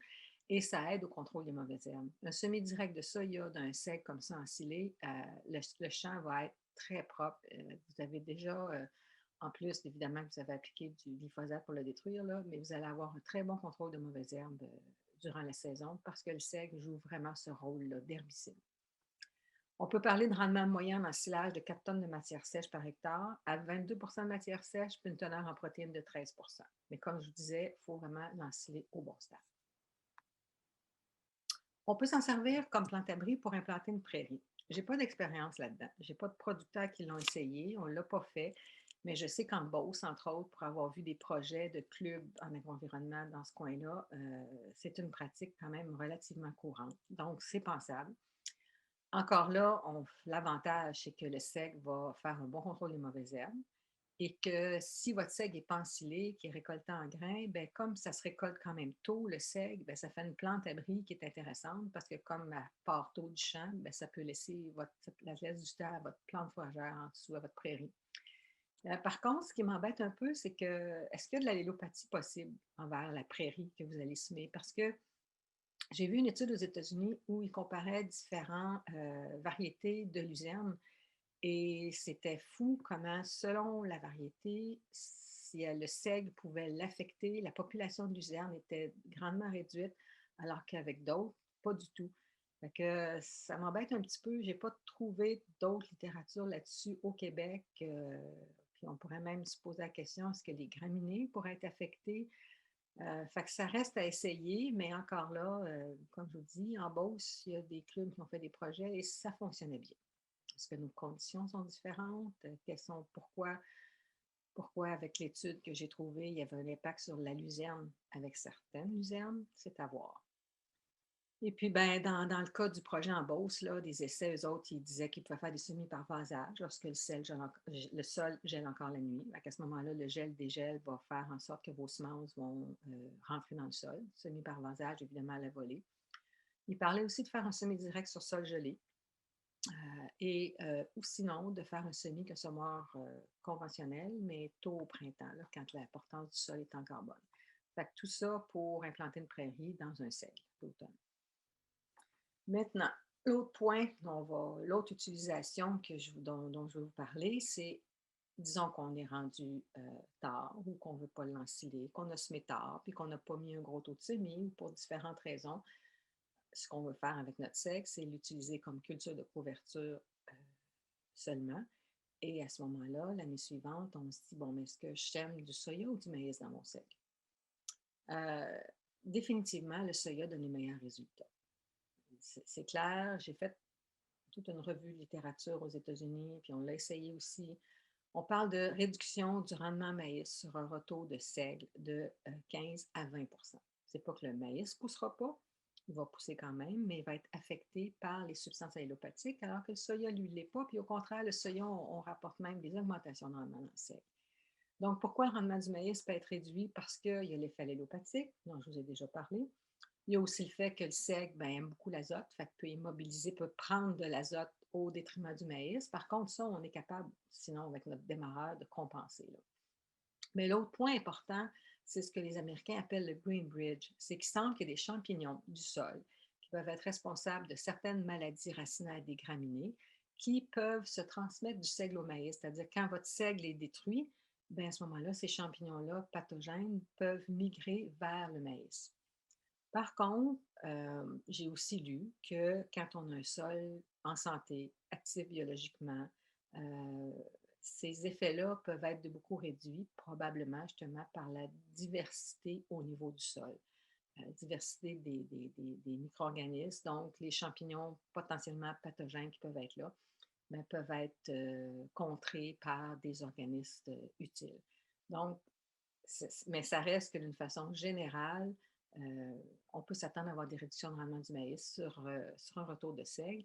Et on rapporte aussi qu'on peut avoir des dégâts de limache, justement, dans le maïs, mais dans le seigle, particulièrement semi-direct. Mais encore, soya au maïs après le seigle, si quelqu'un me dit, ben je veux quand même vraiment semer du seigle, puis l'année prochaine, moi, je m'en vais en maïs, ben, il y a moyen de réduire ces impacts-là. On parle d'attendre 10 à 14 jours après la destruction du seigle pour semer le maïs. C'est dans les 10 à 14 jours après la destruction. En fait, c'est avant 10 jours que l'impact du seigle sur le maïs semble être le pire. C'est quand le seigle est détruit que là, la production de substances allélopathiques est la plus forte dans les 10 à 14 jours après la destruction. Et si ça coïncide avec le moment où notre maïs germe, bien, c'est là qu'on a le plus gros impact. Et le pire moment pour semer le maïs dans le seigle, pardon, serait dans les 5 à 10 jours après la destruction du seigle. Donc, on peut penser à semer avant la destruction, donc avant ces 5 jours-là, ou sinon attendre au moins 10 jours, idéalement 10 à 14 jours. On recommande aussi pour un maïs semé dans du seigle d'augmenter la profondeur de semis du maïs, de passer de 2,5 pouces à 3,5 pouces pour un peu plus éviter ou court-circuiter ces substances allélopathiques-là et de réduire le taux de semis du seigle. Je vous l'ai montré tout à l'heure, là, on parlait même de 60 kg à l'hectare pour semer du maïs. Ça peut être une solution. Puis là, ce que je ne sais pas, puis que j'aimerais bien être capable de vous répondre, c'est est-ce que ce serait les mêmes considérations si on voulait semer une autre céréale, par exemple, après le seigle? Dans la littérature, on parle vraiment beaucoup de maïs après le seigle, mais on pourrait penser que le seigle va quand même avoir des effets comme ça, soit allélopathiques ou soit de champignons pathogènes au niveau des céréales qu'on voudrait semer après. Est-ce que le principe serait le même? Probablement, d'attendre 10 à 14 jours après la destruction du seigle pour semer, par exemple, une céréale, puis pas la semer dans les 5 à 10 jours après la destruction du seigle. On va reparler de destruction du seigle là, après. Mais reste que l'idéal dans le seigle comme ça, c'est un semis de soya. Non seulement parce que le soya n'est pas affecté négativement par le seigle, mais en plus, son rendement est augmenté pour différentes raisons. Fait qu'on peut penser à semer le soya après avoir ensilé notre seigle. On peut le faire aussi avant ou après avoir détruit chimiquement le seigle. On va avoir des photos. Ou avant ou après la destruction mécanique du seigle. Quand on parle de destruction mécanique du seigle, on parle idéalement avec un rouleau crêpeur. Ici, j'ai une photo d'où ça paraît peut-être pas, là, mais le soya a été semé en semi-direct dans ce seigle-là et le producteur a laissé pousser le seigle. C'est un cas où c'est un sol très lourd, très argileux, qui a de la difficulté à se drainer. Le seigle avait été semé justement après une céréale à l'automne, à fin d'été. Donc, il est reparti au printemps. Fait que l'objectif du producteur, c'était de laisser repartir le seigle pour aider à sécher le sol, pomper l'eau, le laisser repartir le plus possible aussi pour que ce seigle-là fasse des racines puis améliore améliore le sol, pardon. Et bien, il a semé son soya dans le seigle vivant et il a passé le seigle au Roundup, là, pas longtemps après. En fait, on va voir d'autres photos aussi qu'on peut même attendre. Et autant un régras qui survit à l'hiver, des fois peut être difficile à détruire au Roundup, puis il y a vraiment question de timing et de température, autant le seigle est beaucoup plus facile. Sauf que dans des cas comme ça, faut suivre la météo. Parce que le seigle, il va pomper de l'eau. Mais si à un moment donné, on se ramasse comme au printemps dernier, où on a eu une période de canicule très tôt au printemps, il ne faut pas laisser aller le seigle trop longtemps parce que là, il va trop pomper de l'eau au détriment de notre soya. Ça, c'est un producteur ici. Bon, son taux de semis de seigle était faible. C'est ses premiers essais. Il y avait à peine, je pense, 80 kg à l'hectare de seigle. Vous voyez, le seigle est là, puis vous voyez les rangs de soya, le soya élevé aussi. Ça, c'est l'inverse de mon producteur d'avant. Le producteur d'avant, c'est un sol argileux. Dans ce cas-là, ici, je pense que c'est même visible sur la photo. Là, il est dans le sable, ce producteur-là. Lui, son objectif, c'était d'avoir une masse de racines qui va faire une genre d'éponge, qui va améliorer la matière organique de son sol, qui va l'aider à garder l'eau. C'est vraiment un sol très sableux. Il y a une carrière à côté. S'il arrive une canicule au mois de juillet, maïs, soya là-dedans, peu importe, ça ne va pas bien si c'est le cas. Donc, il a commencé à travailler avec le seigle comme ça et ça a vraiment fait une très bonne différence. Mais encore là, je veux dire, le premier printemps comme ça qui a fait cet essai-là, on suivait la météo régulièrement. Puis il a semé son soya dans le seigle parce qu'il annonçait de la pluie. Puis le jour où on a vu qu'il y avait une période sans pluie, bien là, il est passé avec son Roundup puis il a détruit son seigle. Vous voyez, j'ai juste tiré sur la mode de seigle, là, mais ça va être son éponge qui veut se créer dans son sol pour améliorer sa capacité de rétention en eau. Et plus tard dans la saison, vous voyez que ça fait un paillis. Le seigle est mort et s'est couché au sol. Fait que ce paillis-là, lui aussi, contribue à garder l'eau dans son sable. Fait que c'est doublement avantageux de cette façon-là. Donc, on va parler rapidement de destruction chimique du seigle. Puis là, j'ai mis une petite étoile à chimique parce que référez-vous en bas, la destruction mécanique du seigle avec un travail de sol au printemps, je ne le recommande pas vraiment parce que ça peut prendre beaucoup, dépendamment, là, mais en général, si votre seigle est le seigle est le moindrement bien implanté, ça peut prendre beaucoup de travail de sol, une coupe de passage agressif. Fait que vous perdez d'une certaine façon les bénéfices que vous vouliez gagner avec le seigle, vous les perdez avec votre travail de sol au printemps. C'est pas garanti que vous allez tout détruire le seigle, ça prend pas grand-chose, un travail de sol, là, pas nécessairement, en tout cas, il y a des plants de seigle qui peuvent survivre au travers de tout ça. Moi, je ne le conseille pas. Je préfère de loin la destruction chimique du seigle au printemps. Fait qu'à ce moment-là, ce que je vous recommande, c'est de privilégier de faire un semis direct. Le glyphosate, ça reste le plus efficace. Le timing, quand est-ce que vous appliquez le glyphosate par rapport à pour détruire votre seigle? Bien, comme j'ai dit tout à l'heure, ça dépend beaucoup de l'humidité du sol puis des précipitations prévues. Suivez les conditions météo, il faut vraiment s'ajuster. Puis aussi tenir compte du type de sol. Si votre objectif, c'est de pomper de l'eau ou si votre objectif, c'est plus de faire une éponge, ben, parce que vous êtes un sol sableux, il faut en tenir compte aussi. Puis évidemment, de tenir compte des capacités du semoir à semer dans les résidus. Là, dans ma photo d'avant sur mon sable, il n'y avait pas beaucoup de résidus, ça a bien été, mais dans mon autre photo d'avant sur mon argile, ça prenait un semoir à semer direct dans ce cas-là parce que le seigle était venu quand même très beau. Un mot sur le rouleau crêpeur. Vous connaissez peut-être le rouleau crêpeur. Ici, c'est une photo du rouleau qui a été développé par l'Institut Rodale, qui est un centre de recherche en agriculture biologique en Pennsylvanie, où je suis allée avec un groupe de producteurs en 2018. Fait que ce rouleau-là, vous voyez, c'est vraiment pas un rouleau lisse, c'est un rouleau qui a des coches. L'objectif avec ce rouleau-là, c'est de coucher le seigle au sol, puis le blesser, pas couper les tiges, mais blesser les tiges de façon à détruire le seigle. Le seigle ne repartira pas. Par contre, pour que ça fonctionne, il faut que le seigle soit très avancé au stade floraison. Sinon, il va se relever. Fait que ce qu'on vise idéalement après ça, c'est de faire un semi-direct de soya dans le seigle. C'est sûr que le Rodale a développé ce système-là parce qu'ils sont en agriculture bio. Le problème qu'on a pour l'instant au Québec, c'est que ça implique de faire un semis de soya quand même assez tard pour vraiment atteindre le bon stade de notre seigle. Mais il y a des essais au CETAB, entre autres, qui sont en cours pour développer des variétés de seigle qui seraient plus hâtifs. Ça prend aussi un pays de seigle très uniforme.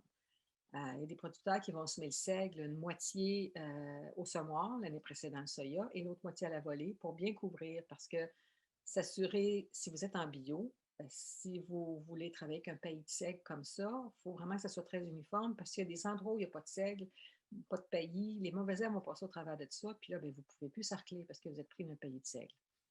Puis là, bien, ça s'est beaucoup développé. Il y a plusieurs modèles de rouleaux. Il y a même des petits rouleaux maintenant individuels qui peuvent passer dans l'entre-rang de soya. Mais c'est une technique prometteuse, mais qui demande encore des essais pour être vraiment mise au point. Pour terminer, quelques autres possibilités, un peu plus flyées. J'ai un producteur qui a essayé de semer son seigle sur la neige à l'hiver, puis ça a quand même, genre de vasage, mais sur la neige. Lui, c'était dans le but de semer un soya. Ça a quand même fonctionné, mais bon, malheureusement, il y avait des vivaces, il y avait d'autres plantes au travers de ça. Il a fallu qu'il fasse un brûlage au Roundup avant de semer son soya, donc le seigle n'a pas eu le temps de se développer assez. On peut penser aussi travailler avec un seigle d'automne semé au printemps. Parce qu'un seigle d'automne semé au printemps, ben, on l'a vu hein, avec nos essais intercalaires dans le maïs, il va finir par mourir en cours de saison. Il ne viendra pas en épiaison parce qu'il n'y a pas sa période de froid, de vernalisation pour induire la floraison. Fait que ça peut faire partie des usages possibles pour contrôler les mauvaises herbes. C'est à voir dans quel système. Je vous disais aussi que semer du maïs dans du seigle, c'est pas recommandé. Bien, il y a des producteurs, ça, c'est pas une photo du Québec, mais j'ai des producteurs qui le font au Québec maintenant, qui vont semer le seigle en bande dans les futurs entre-rangs de maïs. Et à ce moment-là, sur le rang de maïs, bien, il n'y a pas de seigle, il n'y a rien. Fait qu'on réduit de beaucoup les impacts négatifs du seigle sur le maïs. On peut appeler ça un bio-strip till. Donc, pour terminer, juste, je reviens sur quelques grandes lignes là, de facteurs de réussite. En termes de date de semis, de mode de semis et de taux de semis. Date de semis, bien, retenez que plus vous semez tôt à l'automne, puis plus les températures sont élevées à l'automne et au printemps suivant, bien, plus ça favorise un bon développement printanier de votre seigle, une floraison plus rapide. Donc, à ce moment-là, on peut penser à le récolter en grains ou faire un ensilage. Si, en termes de mode de semis, ben, dans tous les cas, idéalement, puis ça s'applique pour toutes les cultures de couverture, là, je dis favoriser un semis au semoir plutôt qu'à la volée. Ça permet d'aller placer les semences vraiment dans le sol avec l'humidité. Si c'est sec après, ça les protège aussi. Si vous semez à la volée, ben là, pensez à une incorporation légère. On a vu dans nos retours de maïs-grain avec bien des résidus que passer un rouleau, ça fait la job. Ça brasse un peu tout ça, assez pour aller mettre les semences en contact avec le sol, puis après ça, les résidus protègent nos grains de sel germés. Ou ça peut être de faire une incorporation avec une déchaumeuse. Puis le taux de semis, ben, il n'y a pas de recommandation générale. On peut aller de 60 à 200 et même plus, là, selon la date de semis, la texture de sol, votre mode de semis aussi. Un semis à la volée demande un taux de semis plus élevé qu'un semis au semoir, puis selon l'utilisation prévue de votre sec. Donc, il y a mille et une possibilités à l'utilisation du sec d'automne. Je vous en ai présenté quelques-unes. Je suis sûre qu'il y en a plein d'autres. C'est à vous de maintenant essayer d'imaginer un peu tout ça. Puis il y a une phrase qui dit, ben, il faut penser en dehors de la boîte, mais je vous dirais même qu'avec le sec, avec les cultures de couverture, c'est pas juste de penser en dehors de la boîte, mais c'est d'essayer de penser comme s'il n'y en avait pas de boîte. Puis des fois, les idées les plus folles, ben, sont peut-être pas si folles que ça, puis ça vaut la peine de les essayer, au moins sur des petites parcelles. Puis, en termes de culture de couverture en général, si vous voulez en savoir plus, j'ai mis 2 références ici que moi j'aime bien. En tout cas, à gauche, Managing Cover Crop Profitably, qui est un livre américain que vous pouvez vous procurer sur le site de SARE, sare.org.org, gratuitement en version électronique. Sinon, si vous voulez faire une version papier, c'est vraiment pas cher. C'est une dizaine de dollars, je ne me souviens pas. Sinon, il y a des couverts végétaux, qui est un livre français. Lui, pas mal plus dispendieux. On parle de 80 dollars que vous pouvez vous faire venir, entre autres, sur Amazon. Et dernière chose, je ne peux pas vous laisser sans vous parler de notre Facebook Culture de couverture Québec. Vous connaissez peut-être déjà. C'est un groupe privé Facebook qui ne parle que de culture de couverture. Ça fait peut-être maintenant 4 ou 5 ans que c'est parti. On est rendu à plus de 3300 membres. Vraiment, l'idée, c'est de faire des échanges entre les producteurs. On s'est rendu compte à un moment donné qu'il y a plein de producteurs un peu partout au Québec qui faisaient des essais, qui faisaient plein de choses. Fait que ça a été la façon de réunir tout ce monde-là. De mettre des photos, des documents de référence ou de diffuser des journaux d'information. Évidemment, tout ça toujours en lien avec les cultures de couverture. Fait que si vous êtes sur Facebook, si ça vous intéresse, vous pouvez juste taper Culture de couverture Québec, puis il faut que vous fassiez une demande d'amis pour rentrer dans la communauté des au-dessus de 3000 membres là-dessus. Donc, je vous remercie de votre attention. J'imagine qu'on a un peu de temps pour prendre des questions.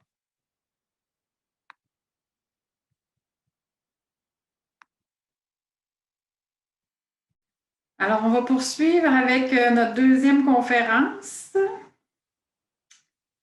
C'est Madame Martine Bergeron, qui est bachelière de l'Université Laval en spécialisation agro-environnement. Elle œuvre au Saguenay-Lac-Saint-Jean depuis 1999 à l'intérieur de la formule des clubs conseils. Donc, tout d'abord au club conseil Pro-Vert de 1999 à 2014 et depuis 2014 au groupe multiconseil agricole. Elle travaille dans le secteur des grandes cultures conventionnelles, biologiques et en production laitière. Elle anime un groupe d'innovation en agriculture biologique depuis 2014 en collaboration avec Agrinova. Elle a collaboré à plusieurs projets de recherche avec différents partenaires, Agrinova, le Sérum et l'IRDA. Elle est à l'affût des améliorations agronomiques qui assurent la pérennité de notre milieu agricole et favorisent une agriculture durable. Bonjour à tout le monde. Alors, je vais assurer la suite après le passage de Mme Sylvie Thibodeau, qui a fait une très bonne conférence.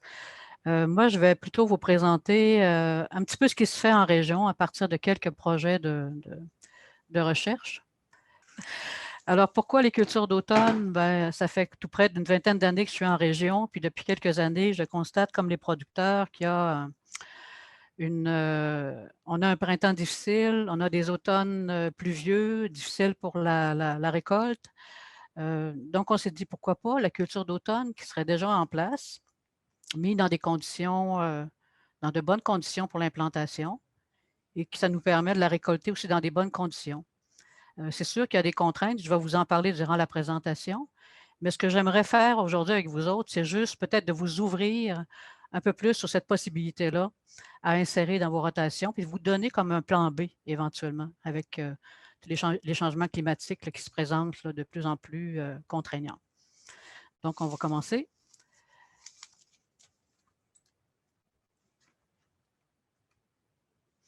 Les points sur lesquels je vais m'arrêter avec vous, c'est de regarder un peu les avantages des cultures d'automne. J'ai un petit exemple de budget très sommaire, mais c'est juste pour vous donner quelques indications. Ensuite, on va voir qu'est-ce qui se fait comme recherche au Saguenay-Lac-Saint-Jean en rapport avec les cultures d'automne. Donc, il y a un projet qui a été mené par Agriculture Canada de 2014 à 2016. Et puis, il y a un autre projet qui a été mené aussi par Agrinova, demandé par les Moulins de Soulanges et la Milanaise, pour voir éventuellement le potentiel de certaines variétés de blé en région. Dans un troisième temps, je vais vous parler des projets qui sont en cours, qui ne sont pas terminés, et un petit retour sur les bonnes pratiques pour réussir les cultures d'automne, et terminer avec les facteurs à risque pour la survie hivernale. Donc, au niveau des avantages, pourquoi une culture d'automne? Avec les recherches qui ont été faites par Agriculture Canada dans le réseau de recherche au niveau des grandes cultures, on a constaté qu'il y avait un rendement qui était beaucoup plus élevé qu'avec la culture de printemps, dans le blé. Moi, c'est surtout peut-être au niveau du blé que je vais vous parler aujourd'hui.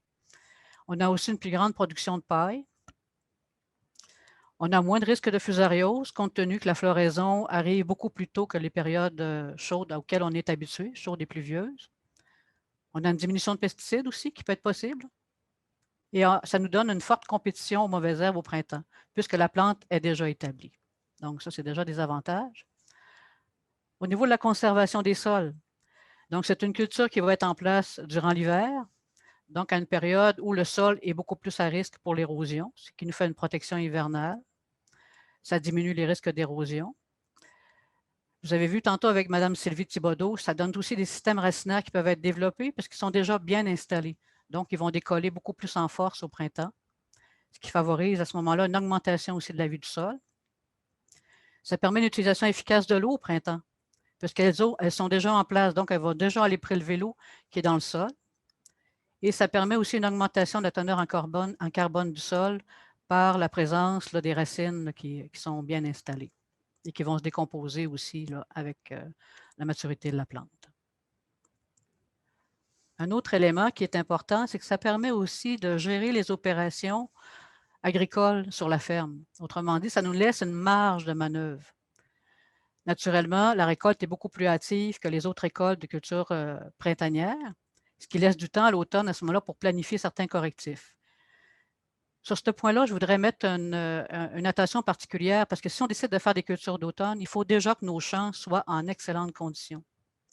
Il ne faut pas mettre une culture d'automne sur un champ qui a un mauvais drainage ou qui n'est pas nivelé ou qui n'a pas une bonne fertilité. Je vais y revenir plus tard, c'est très, très important. Donc, il faut déjà que la majorité des corrections soient faites avant de mettre en place une culture d'automne. L'autre élément positif pour les cultures d'automne, c'est la répartition de la charge de travail durant l'année. Finalement, au niveau économique, si on arrive à faire des rendements beaucoup plus élevés, avec des charges moindres, parce qu'au printemps, compte tenu que la culture est déjà en place, il y a beaucoup moins de place pour les mauvaises herbes, on réduit certainement certains intrants comme les pesticides, bien, ça nous donne une marge intéressante à l'hectare. L'autre possibilité au niveau économique, c'est que ça donne accès à des nouveaux marchés, parce qu'on est capable de livrer une récolte à une période où normalement, les marchés ne sont pas saturés. Donc, ça donne de nouvelles opportunités. Mais pour ce point-là, c'est important d'établir des contrats avec des fournisseurs aussi, des fournisseurs et ceux qui vont acheter vos grains avant de vous lancer dans l'aventure. C'est très, très important. Un petit exemple de budget blé d'automne versus blé de printemps. C'est peut-être un peu sommaire comme budget. On n'entre pas toutes les dépenses. Ça a été un peu schématisé pour pouvoir permettre de faire une certaine réflexion. Mais si vous voulez pousser plus loin sur votre ferme, avec vos charges, avec vos intrants, vous pouvez toujours regarder avec votre conseiller en gestion. Il y a ce logiciel-là qui a été développé par le MAPAC en collaboration avec d'autres conseillers qu'on appelle Rotation Plus. Et j'ai deux de mes collègues, là, un collègue de Kamouraska, M. Aitre, Akupakuma du MAPAC, et M. Erwin Menkovic. Je m'excuse pour d'avoir un peu débattu les noms de famille de ces gens-là. Je m'en excuse sérieusement. Et vous avez à l'écran 2 rotations de 6 ans. Une avec le blé d'automne en première année et l'autre avec le blé de printemps. Donc, on a du blé panifiable à l'année 1 en blé d'automne, suivi d'un canola Roundup Ready, suivi d'un blé d'alimentation humaine grainer et 3 années de foin. En comparaison avec un blé de printemps, canola Roundup Ready, blé d'alimentation humaine et 3 années de foin. Alors, pour ce qui est d'un blé planifiable d'automne, ici, on a établi dans le Bas-Saint-Laurent un rendement à peu près de 4 tonnes à l'hectare. Ça, c'est les rendements un peu, rendement de la financière agricole du secteur. Pour le canola Roundup Ready, on a mis 2,2 tonnes à l'hectare. Blé d'alimentation humaine, on a baissé, on est à 2,95 compte tenu que c'est une implantation de prairie. Donc, il y a beaucoup moins de... D'ailleurs, on diminue le taux de semis du blé aussi pour favoriser l'implantation de la prairie. Et pour les 3 années de foin, on a comme établi une moyenne standard pour les 3, parce qu'on sait que la première année, normalement, la récolte est moindre que la deuxième et parfois aussi que la troisième. Dans ces rotations-là, on a tenu compte aussi que le blé qui se trouve être dans l'année 1 va profiter de l'enfouissement de la prairie qui va être dans l'année 6. Donc, les intrants ont été diminués pour l'année 1 aussi, là, comme tel.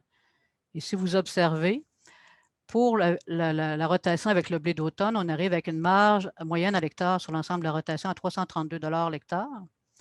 Et avec le blé de printemps, 278 $ à l'hectare. Donc, on a un gain de 54 $ l'hectare sur l'ensemble. On peut aller plus loin, plus dans le détail, mais ça vous donne probablement un premier aperçu que oui, ça peut être intéressant de l'inclure dans une rotation. Il s'agit de le valider à ce moment-là sur votre ferme. Premier projet qui a été fait en région sur lequel je vais amener votre attention, c'est un projet qui a été mené par Agriculture Canada de 2014 à 2016 dans le cadre d'essai des réseaux des grandes cultures.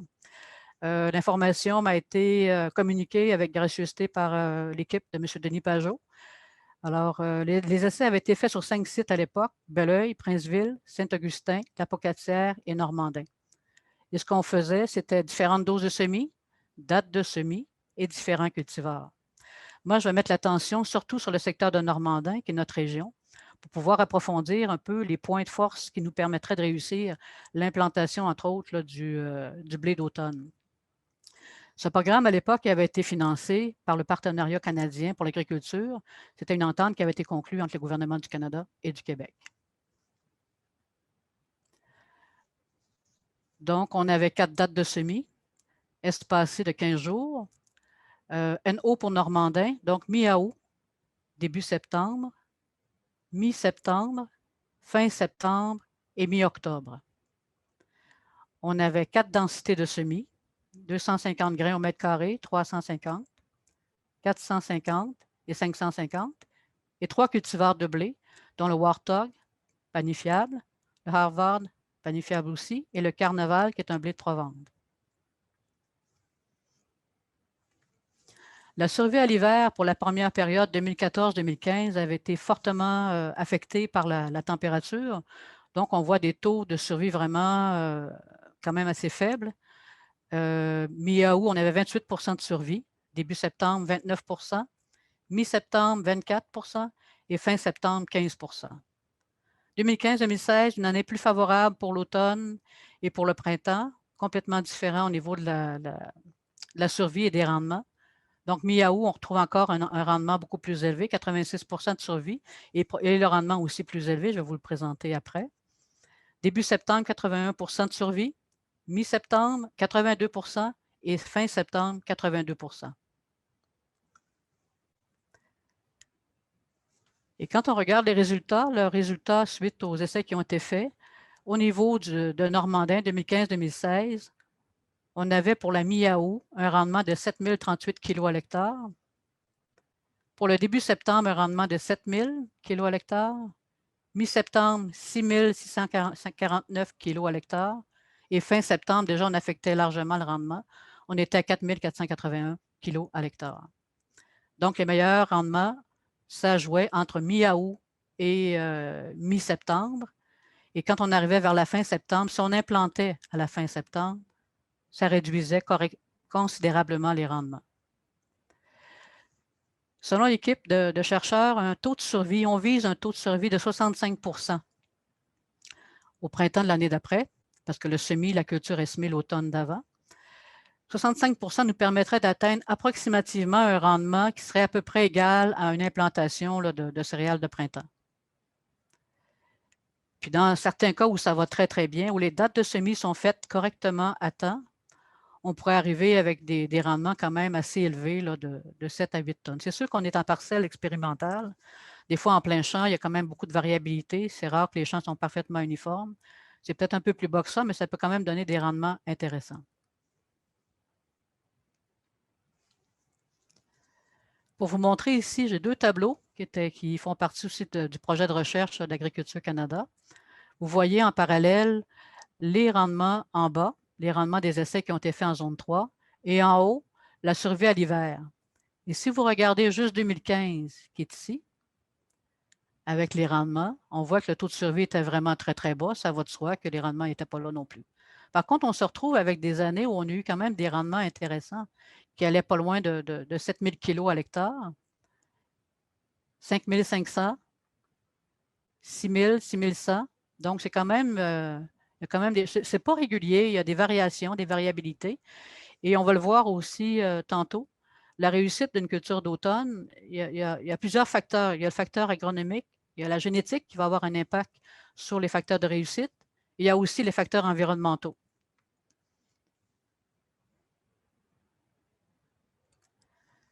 Les conclusions de ce projet sur la survie du blé a été bonne, 6 années station sur 8. Puis les rendements élevés, ça jouait entre 5,5 tonnes à 7,5 tonnes à l'hectare pour des dates optimales dans notre secteur qui sont mi-août à mi-septembre. Il n'y a pas vraiment de différence significative entre 350 et 450 grains au mètre carré, qui sont les densités suggérées. Et si on fait le moindrement un semis tardif, vers la mi-septembre, il faut peut-être penser à augmenter le nombre de grains au mètre carré. Je tiens à remercier les gens qui ont travaillé sur ce projet-là. Denis Pajot, qui malheureusement est à la retraite là, depuis quelque temps. Isabelle Moras, qui a pris sa relève. Francis Allard, qui a travaillé sous la supervision de Anne Vanas. Annie Brégard, Julie Durand, Jean Goulet et son équipe de Sémica, Gilles Tremblay et Denis Marois. Merci là, pour nous avoir permis de revoir là, ces informations-là. Le deuxième projet que je veux vous présenter, c'est un projet qui a été commandé par les Moulins de Soulanges et la Millonnaise dans le cadre du blé d'automne afin d'expérimenter des nouvelles variétés en agriculture raisonnée dans le but d'optimiser la régie culturale selon les performances agronomiques et boulangères de 2017 à 2019. Je ne vais pas m'attarder sur l'aspect des critères boulangers parce que ce n'est pas mes compétences. Mais si vous voulez, pendant la période de questions, je pourrais vous référer à la personne qui pourra à ce moment-là vous aiguillonner là-dessus. Parce que je reviens, c'est encore très important. Si vous décidez de faire une production de blé d'automne, assurez-vous d'avoir un contrat avant de vous lancer dans l'aventure. Et souvent, les minoteries vont vous demander certains cultivars parce qu'ils savent que ça donne une bonne qualité de pain ou de pâtisserie pour leur production comme telle. Donc, c'est très, très important d'en discuter avec votre acheteur. Et la personne qui était responsable de ce projet à Agrinova, c'est Vicky Poirier, avec ses collègues. Et on a les Moulins de Soulanges et la Millonnaise. Le financement est provenu de CRSNG, financement fédéral. Et les paramètres qui étaient à l'étude, c'était différents cultivars de blé d'automne, différents moments d'application azotée et l'impact sur les performances agronomiques et boulangères. Alors, le blé d'automne a été semé le 14 septembre 2018. On avait 8 variétés à l'étude. Montcalm, Harvard, Lexington, Champlain, Warthog, Zorro, Icefield et Gallus. 216 parcelles à l'étude, 9 traitements d'azote liquide. Ici, on a utilisé le 3200 comme traitement azoté. Vous avez en bas un peu le détail du tableau. On avait dans les moments d'application, soit une application au semis, à l'automne du semis, ou une application au talage l'année suivante, une application à la montaison l'année suivante, ou avant ou au début de la floraison. Et tout ça fait avec le 3200, en prenant soin de bien s'assurer que le stade était atteint pour faire l'application dans le bon temps. Résultat, ce qu'on remarque, ici, vous avez les rendements de chacune de ces variétés-là avec les différentes doses d'azote. Et si vous regardez, les rendements à 60 kg à l'hectare versus 90 versus 120, on se rend compte qu'il n'y a pas de différence significative entre 60 et 120. C'est quand même assez près au niveau des rendements. C'est sûr que comparativement à sans aucun engrais azoté, on a quand même une différence significative importante. Mais c'est assez étonnant de voir qu'à 90, on n'a pas vraiment on n'a pas d'avantage comme tel, mais c'est juste une année d'expérimentation. Il faudrait peut-être revisiter cet essai-là une autre année pour voir justement aller chercher une information plus concise. Je me suis amusée à regarder un peu pour chacun des apports azotés. Quel était le cultivar qui était le plus profitable? Pour 60 kg à l'hectare d'azote, on a le Zoro, qui est à 4,30, qui se retrouve ici, dans la colonne orangée. Ensuite, on a le Lexington,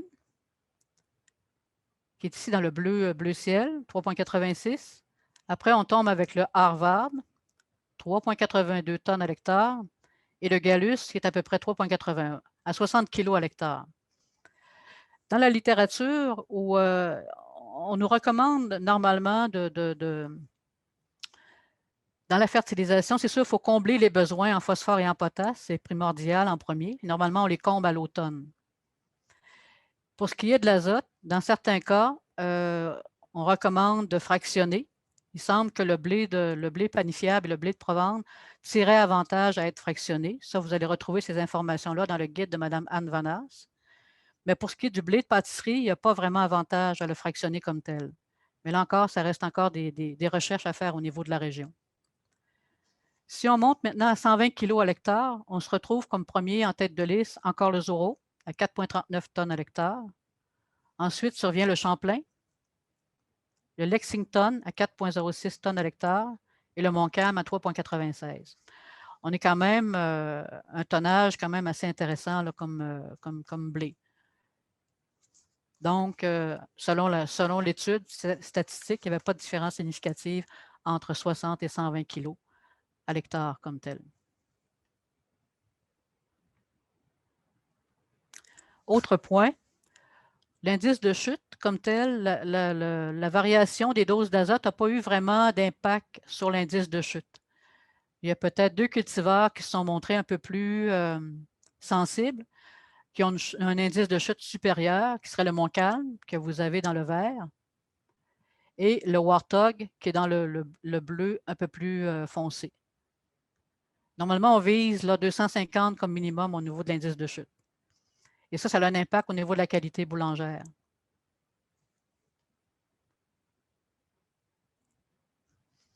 Au niveau de la protéine, pas de différence significative entre pas d'azote, 60 60 kg, je m'excuse, 90 kg, 120 kg.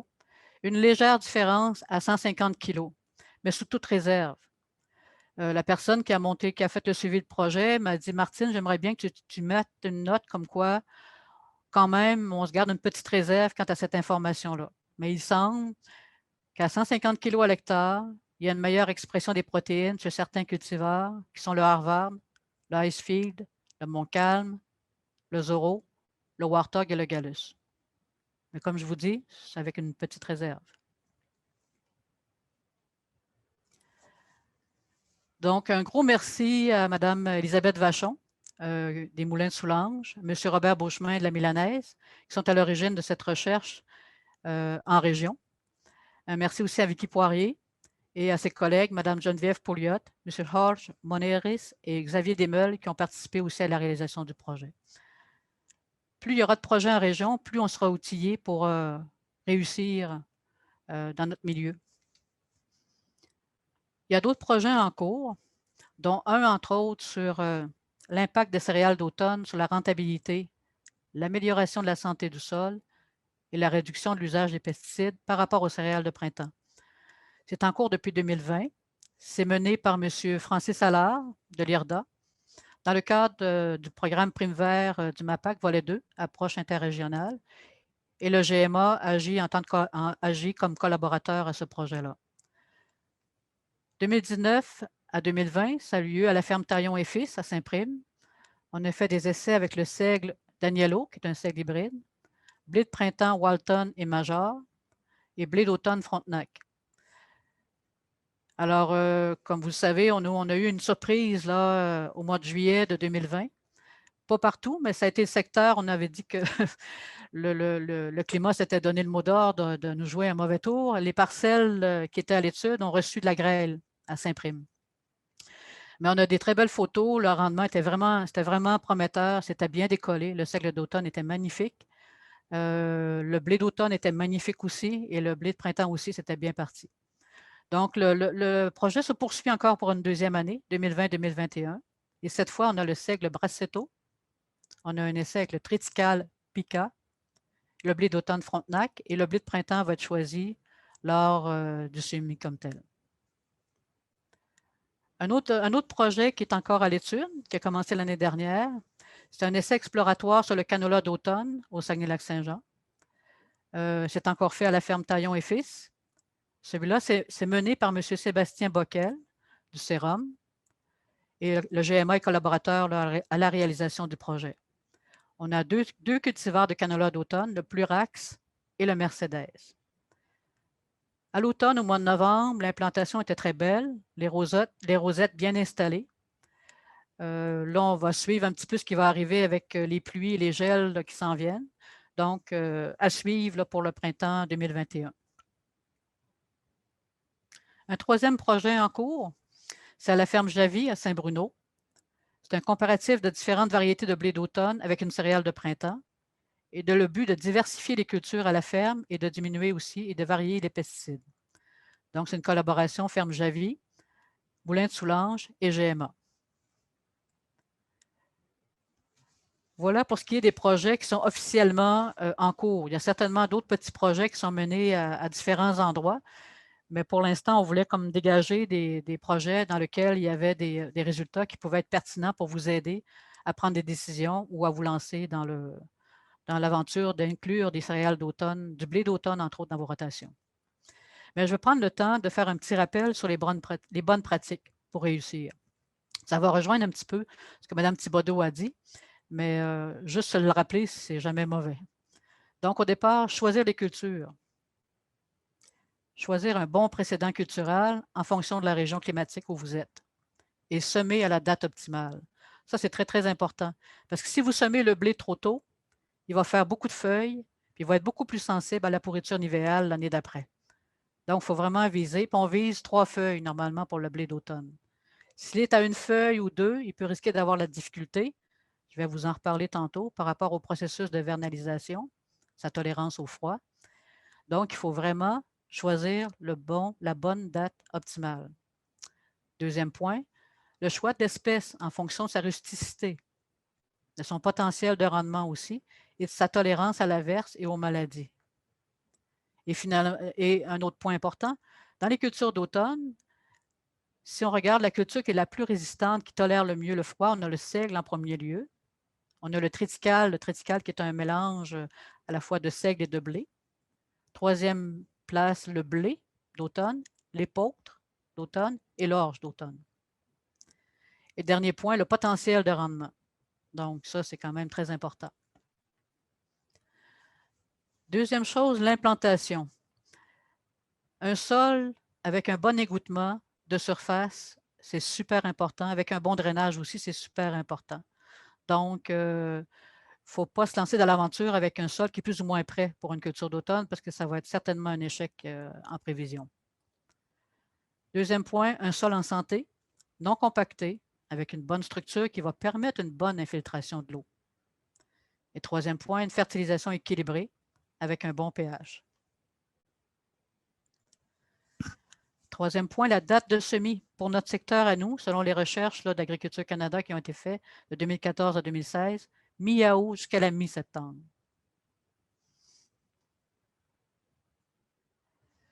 Finalement, la méthode de semis. Semis direct, ça peut être bien fait en autant que la semence est quand même enfouie. On peut l'enfouir aussi avec un semoir. Ça peut être fait à la volée.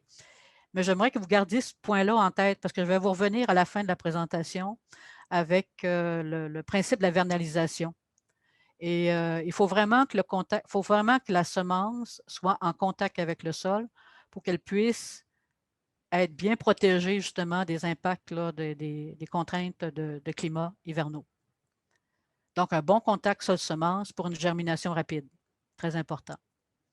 La plupart de mes références sont prises à l'intérieur d'un guide qui est vraiment bien fait, qui s'appelle le Guide de production des céréales d'automne, qui a été fait par Mme Anne Vanas de l'Université Laval.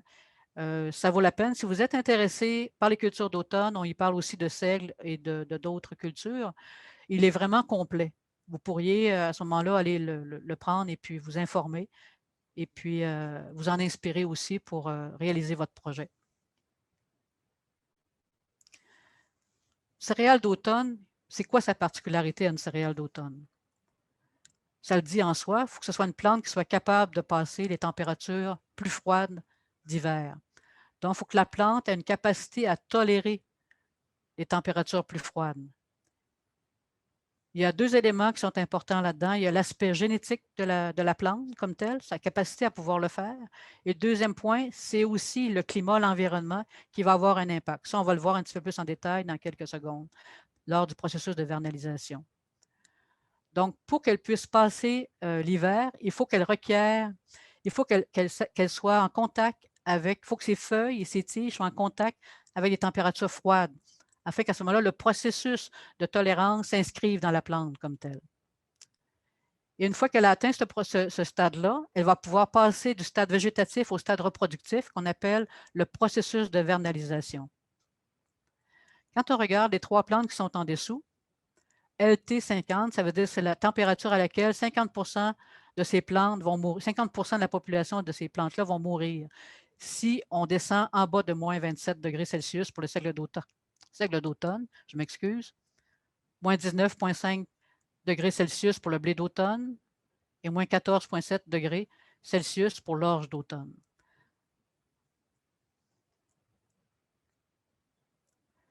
Si vous regardez la plante à droite, elle a 3 feuilles. Je ne sais pas si vous voyez la couronne, elle est ici. La semence, elle est là, mais la couronne, elle est là. La couronne, elle est sous terre. Ça, vous avez le sol qui est là. Et c'est très important parce que c'est la réserve d'énergie de la plante qui va passer l'hiver. Si vous semez à la volée et que votre plante reste en surface, dans nos conditions à nous ici, il y a des chances qu'il y ait de la difficulté pour qu'il y ait une croissance, une reprise de croissance au printemps.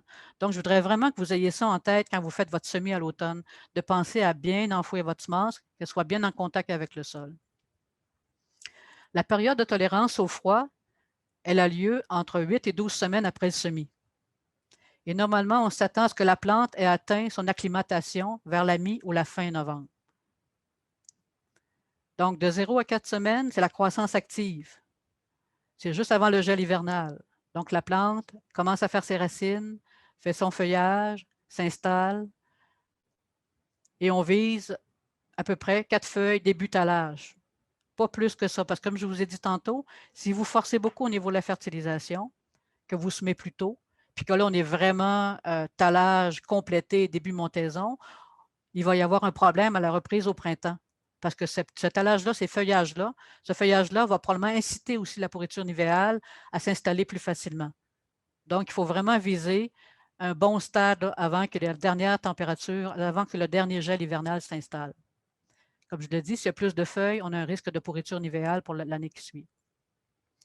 La température de la couronne, à ce moment-là, on vise 9 degrés Celsius. La température, c'est de la couronne, c'est ici. Et quand on veut prendre la température du sol, il faut descendre en dessous de la couronne, c'est à peu près à 5 cm, et voir un peu qu'est-ce qu'on a comme température. Ensuite, la 4e semaine à la 8e semaine, c'est le processus de vernalisation qui s'installe dans la plante. Donc là, elle a atteint son seuil de tolérance au froid. Il y a un ensemble de processus qui se met en place. Il y a une diminution de la teneur en eau de la couronne, qui se trouve être ici. un ralentissement de la croissance qui se met en place aussi, une accumulation de sucre cryoprotecteurs qui vont protéger le système racinaire de la plante et la couronne. Et vous avez certainement entendu parler de ça assez souvent, on vise à avoir une bonne couche de neige, mais une qualité de neige. Une qualité de neige, ça veut dire quoi? Si vous marchez sur la neige et que votre botte n'enfonce pas dans la neige, ce n'est pas une bonne qualité de neige. Ça veut dire que votre plante elle va être coupée complètement, ça va être en milieu anaérobie. Il n'y aura pas d'air qui va passer à travers la neige. Donc, une bonne qualité de neige, c'est que vous mettez le pied dans la neige et vous voyez votre trace. Ça, c'est important. Et on peut aller chercher jusqu'à une protection de moins 40 degrés Celsius avec une bonne couverture de neige pour la couronne, donc pour la reprise éventuellement là, du printemps. Donc, ces éléments-là sont très, très importants parce que dans les cultures d'automne, on n'a pas beaucoup de contrôle sur la température. On a des surprises, on le voit aujourd'hui, on a de la pluie, puis probablement que le gel va redescendre là, dans quelques jours. Donc, si on ne fait pas un bon travail de préparation de sol, si on n'implante pas correctement avec une bonne profondeur de semis, avec une bonne fertilité au niveau du sol, on ne part pas gagnant. Les autres contraintes qui vont nous arriver au niveau environnemental, ça va probablement être des bonnes sources d'échecs pour la réussite du projet. Donc, c'est des choses importantes à réfléchir avant de se lancer dans l'aventure. Une fois que la plante a atteint son seuil de tolérance au froid, est-ce qu'elle va le garder durant tout l'hiver? Non. La température qu'on a aujourd'hui, par exemple, le blé, normalement, atteint son seuil, supposons que le blé atteint son seuil de sa vernalisation à moins 19 degrés Celsius. On a un redoux, on a une pluie, la température remonte à moins 15 et ça redescend après. La plante a perdu son 4 degrés de tolérance de froid. Elle le perd. Ce n'est pas acquis, ça. Fait que dès qu'il y a des modifications de température, la plante perd un peu sa capacité à se protéger, entre autres, là, des écarts de température. On voit ici la courbe en bas en noir. On part à 0 au printemps. Au mois de novembre, décembre, on peut descendre jusqu'à moins 19, comme c'est indiqué au niveau de la température létale. Et graduellement, en janvier, février, mars, là, la plante, là, la température, elle va recommencer sa croissance en avril-mai. Mais s'il se passe des périodes de redoux ici et de gel, ça va affecter sa sortie, entre autres, de sa dormance. Donc, important d'éviter d'avoir des cuvettes ou d'avoir des superficies de sol qui sont plus ou moins bien drainées. Le cycle gel-dégel à la fonte des neiges, présence de flaques d'eau, ça va amener un déchaussement des plants, un assèchement des plants. Donc, une blessure à la couronne, comme je vous ai montré tantôt. Et les sols qui sont les plus propices à ce genre de choses-là, c'est surtout les sols argileux qui ont une mauvaise infiltration d'eau. Les mortalités en décembre qui peuvent arriver aussi. Présence de cuvette, un sol qui n'a pas été nivelé, qui va faire que cette cuvette-là va permettre à l'eau de geler, faire des plaques de glace. La glace est un excellent conducteur de froid, hein, et aussi un blocage pour l'oxygénation au niveau du sol, hein, parce que l'air ne passe plus une fois que la glace est bien installée. Ou peu de neige. Ça peut être des impacts aussi qui vont avoir lieu. La pluie hivernale de février, suivie d'un froid extrême après un redoux, en mars-avril, ça peut être aussi un autre élément. Vous allez me dire, je vais vous décourager finalement de faire du blé d'automne. Mais non, c'est possible. Si vous vous rappelez l'essai qui avait été fait en 2015-2016 par Agriculture Canada, on avait eu des très, très bons rendements. Il ne faut pas non plus se décourager face à ces contraintes-là. Mais là où on peut bien réussir, c'est de bien se préparer avant de commencer. Au talage, l'année d'après, une fois que c'est décollé, si on se retrouve avec des températures de moins 11 degrés Celsius pendant au moins 2 heures, ça peut affecter la plante. À la montaison, même chose. Si on se retrouve encore au printemps avec des températures de moins 4 degrés Celsius pendant 2 heures, ça peut affecter aussi. Sur ces deux éléments-là, on n'a pas vraiment de contrôle, comme on peut dire. Par contre, je m'excuse, par contre, on a la possibilité, si on est près de 65% de survie au printemps dans le blé d'automne, il y a la possibilité, il faut voir avec votre acheteur de grains, s'il est toujours ouvert à l'idée, de semer peut-être un blé Helios au printemps, qui est beaucoup plus hâtif, qui éventuellement va arriver à peu près à la même date pour ce qui est de la récolte. Donc, il y a quand même des solutions, là, mais il faut vérifier avec votre acheteur de grains s'il est ouvert à cette idée d'avoir un mélange de grains dans sa récolte comme telle. Et les autres éléments, comme je vous ai dit, c'est beaucoup la préparation de terrain, bien choisir son terrain, bien choisir son précédent cultural, choisir le bon cultivar, s'assurer que le semis est bien fait, en contact avec le sol, et puis d'aller marcher ses champs, d'aller voir un peu ce qui se passe. Il y a aussi au printemps, dès que la neige est fondue, des fois on dit « Ah, tout est mort, tout est beige, il n'y a rien qui a poussé, il n'y a rien qui a passé au travers. » Non, non, non, non, attendez avant de prendre une décision. Il y a une façon toute simple de le vérifier. Vous pouvez aller dans votre champ, déterrer des plants de blé d'automne à différents endroits, les mettre dans l'eau, tout simplement. Puis au bout de quelques minutes, vous ouvrez la racine, vous ouvrez la couronne, et si la couronne rouille et qu'elle est en train de brunir, c'est que le plant, il est vraiment affecté et il ne va pas survivre. Si par contre, votre plant, la couronne ne rouille pas, ne s'oxyde pas, bien, votre plant, il va survivre. Puis l'autre élément qui est important, il faut attendre que les premières chaleurs, au moins 3-4 jours de chaleur adaptée, correcte pour la croissance de la plante, soient en place. Vous allez peut-être être surpris. Il va probablement avoir des pousses vertes qui vont s'installer et probablement que votre champ à ce moment-là va vous rendre un peu plus heureux et va vous permettre d'avoir peut-être une récolte intéressante. Donc, pas de panique au printemps. Puis, il y a une façon aussi pour dépister un champ pour savoir si le taux de survie va être suffisant pour vous permettre d'avoir une récolte qui va être intéressante pour vous. Vous marchez 100 pas en zigzag dans votre champ et à chaque fois que vous mettez le pied par terre, si vous croisez un plant qui est mort ou une absence de plant où il devrait y en avoir, vous mettez un point, tout dépendant du choix que vous faites. Et au bout de 100, vous établissez le taux de pourcentage de survie ou de perte. Et à partir de ça, vous pouvez à ce moment-là vous prendre une décision éclairée pour vous permettre d'optimiser quand même votre champ sans en perdre des avantages. Il y a un autre point que je n'ai pas inséré dans la présentation, c'est la possibilité aussi au printemps de pouvoir mettre des cultures intercalaires dans votre blé. Et peut-être même éventuellement d'implanter une prairie, peut-être si le sol vous le permet, si le sol n'est pas trop gorgé d'eau, que vous êtes capable de rentrer avec votre machinerie. Donc, il y a plein d'avantages positifs à une culture d'automne. Un autre point qui vient plus de l'expérience de ce que j'ai vu chez les producteurs bio, souvent quand on met une culture à l'automne, puis mettons que la survie n'est pas suffisante au printemps, il y a un nettoyage qui se fait. Il y a quand même une propreté qui s'établit dans le champ qui vous permet d'avoir un champ beaucoup plus propre que si vous ne l'aviez pas fait. En plus d'avoir eu aussi un certain contrôle là, de l'érosion à des périodes où ça aurait pu être beaucoup plus drastique pour vos champs. Donc, je pense, même si j'ai terminé ma présentation avec des points peut-être qui ne sont pas tellement joyeux ou encourageants, mais je pense que c'est en étant le plus réaliste possible qu'on peut se permettre de réussir un projet qui peut vous permettre de diversifier vos récoltes à la ferme, qui peut vous permettre aussi d'établir, de mieux gérer peut-être la gestion de temps sur vos opérations à la ferme et d'avoir une rentabilité en profitant de ces marchés-là où les marchés ne sont pas inondés. Ça vous permet d'aller chercher un revenu à une période de l'année qui pourrait être intéressante pour vous. Voilà, fait que j'espère que je vous ai quand même donné le goût, malgré tout ça, de tenter l'expérience. Donc, je suis ouverte pour les questions s'il y en a. Merci. Merci beaucoup. Merci, Martine.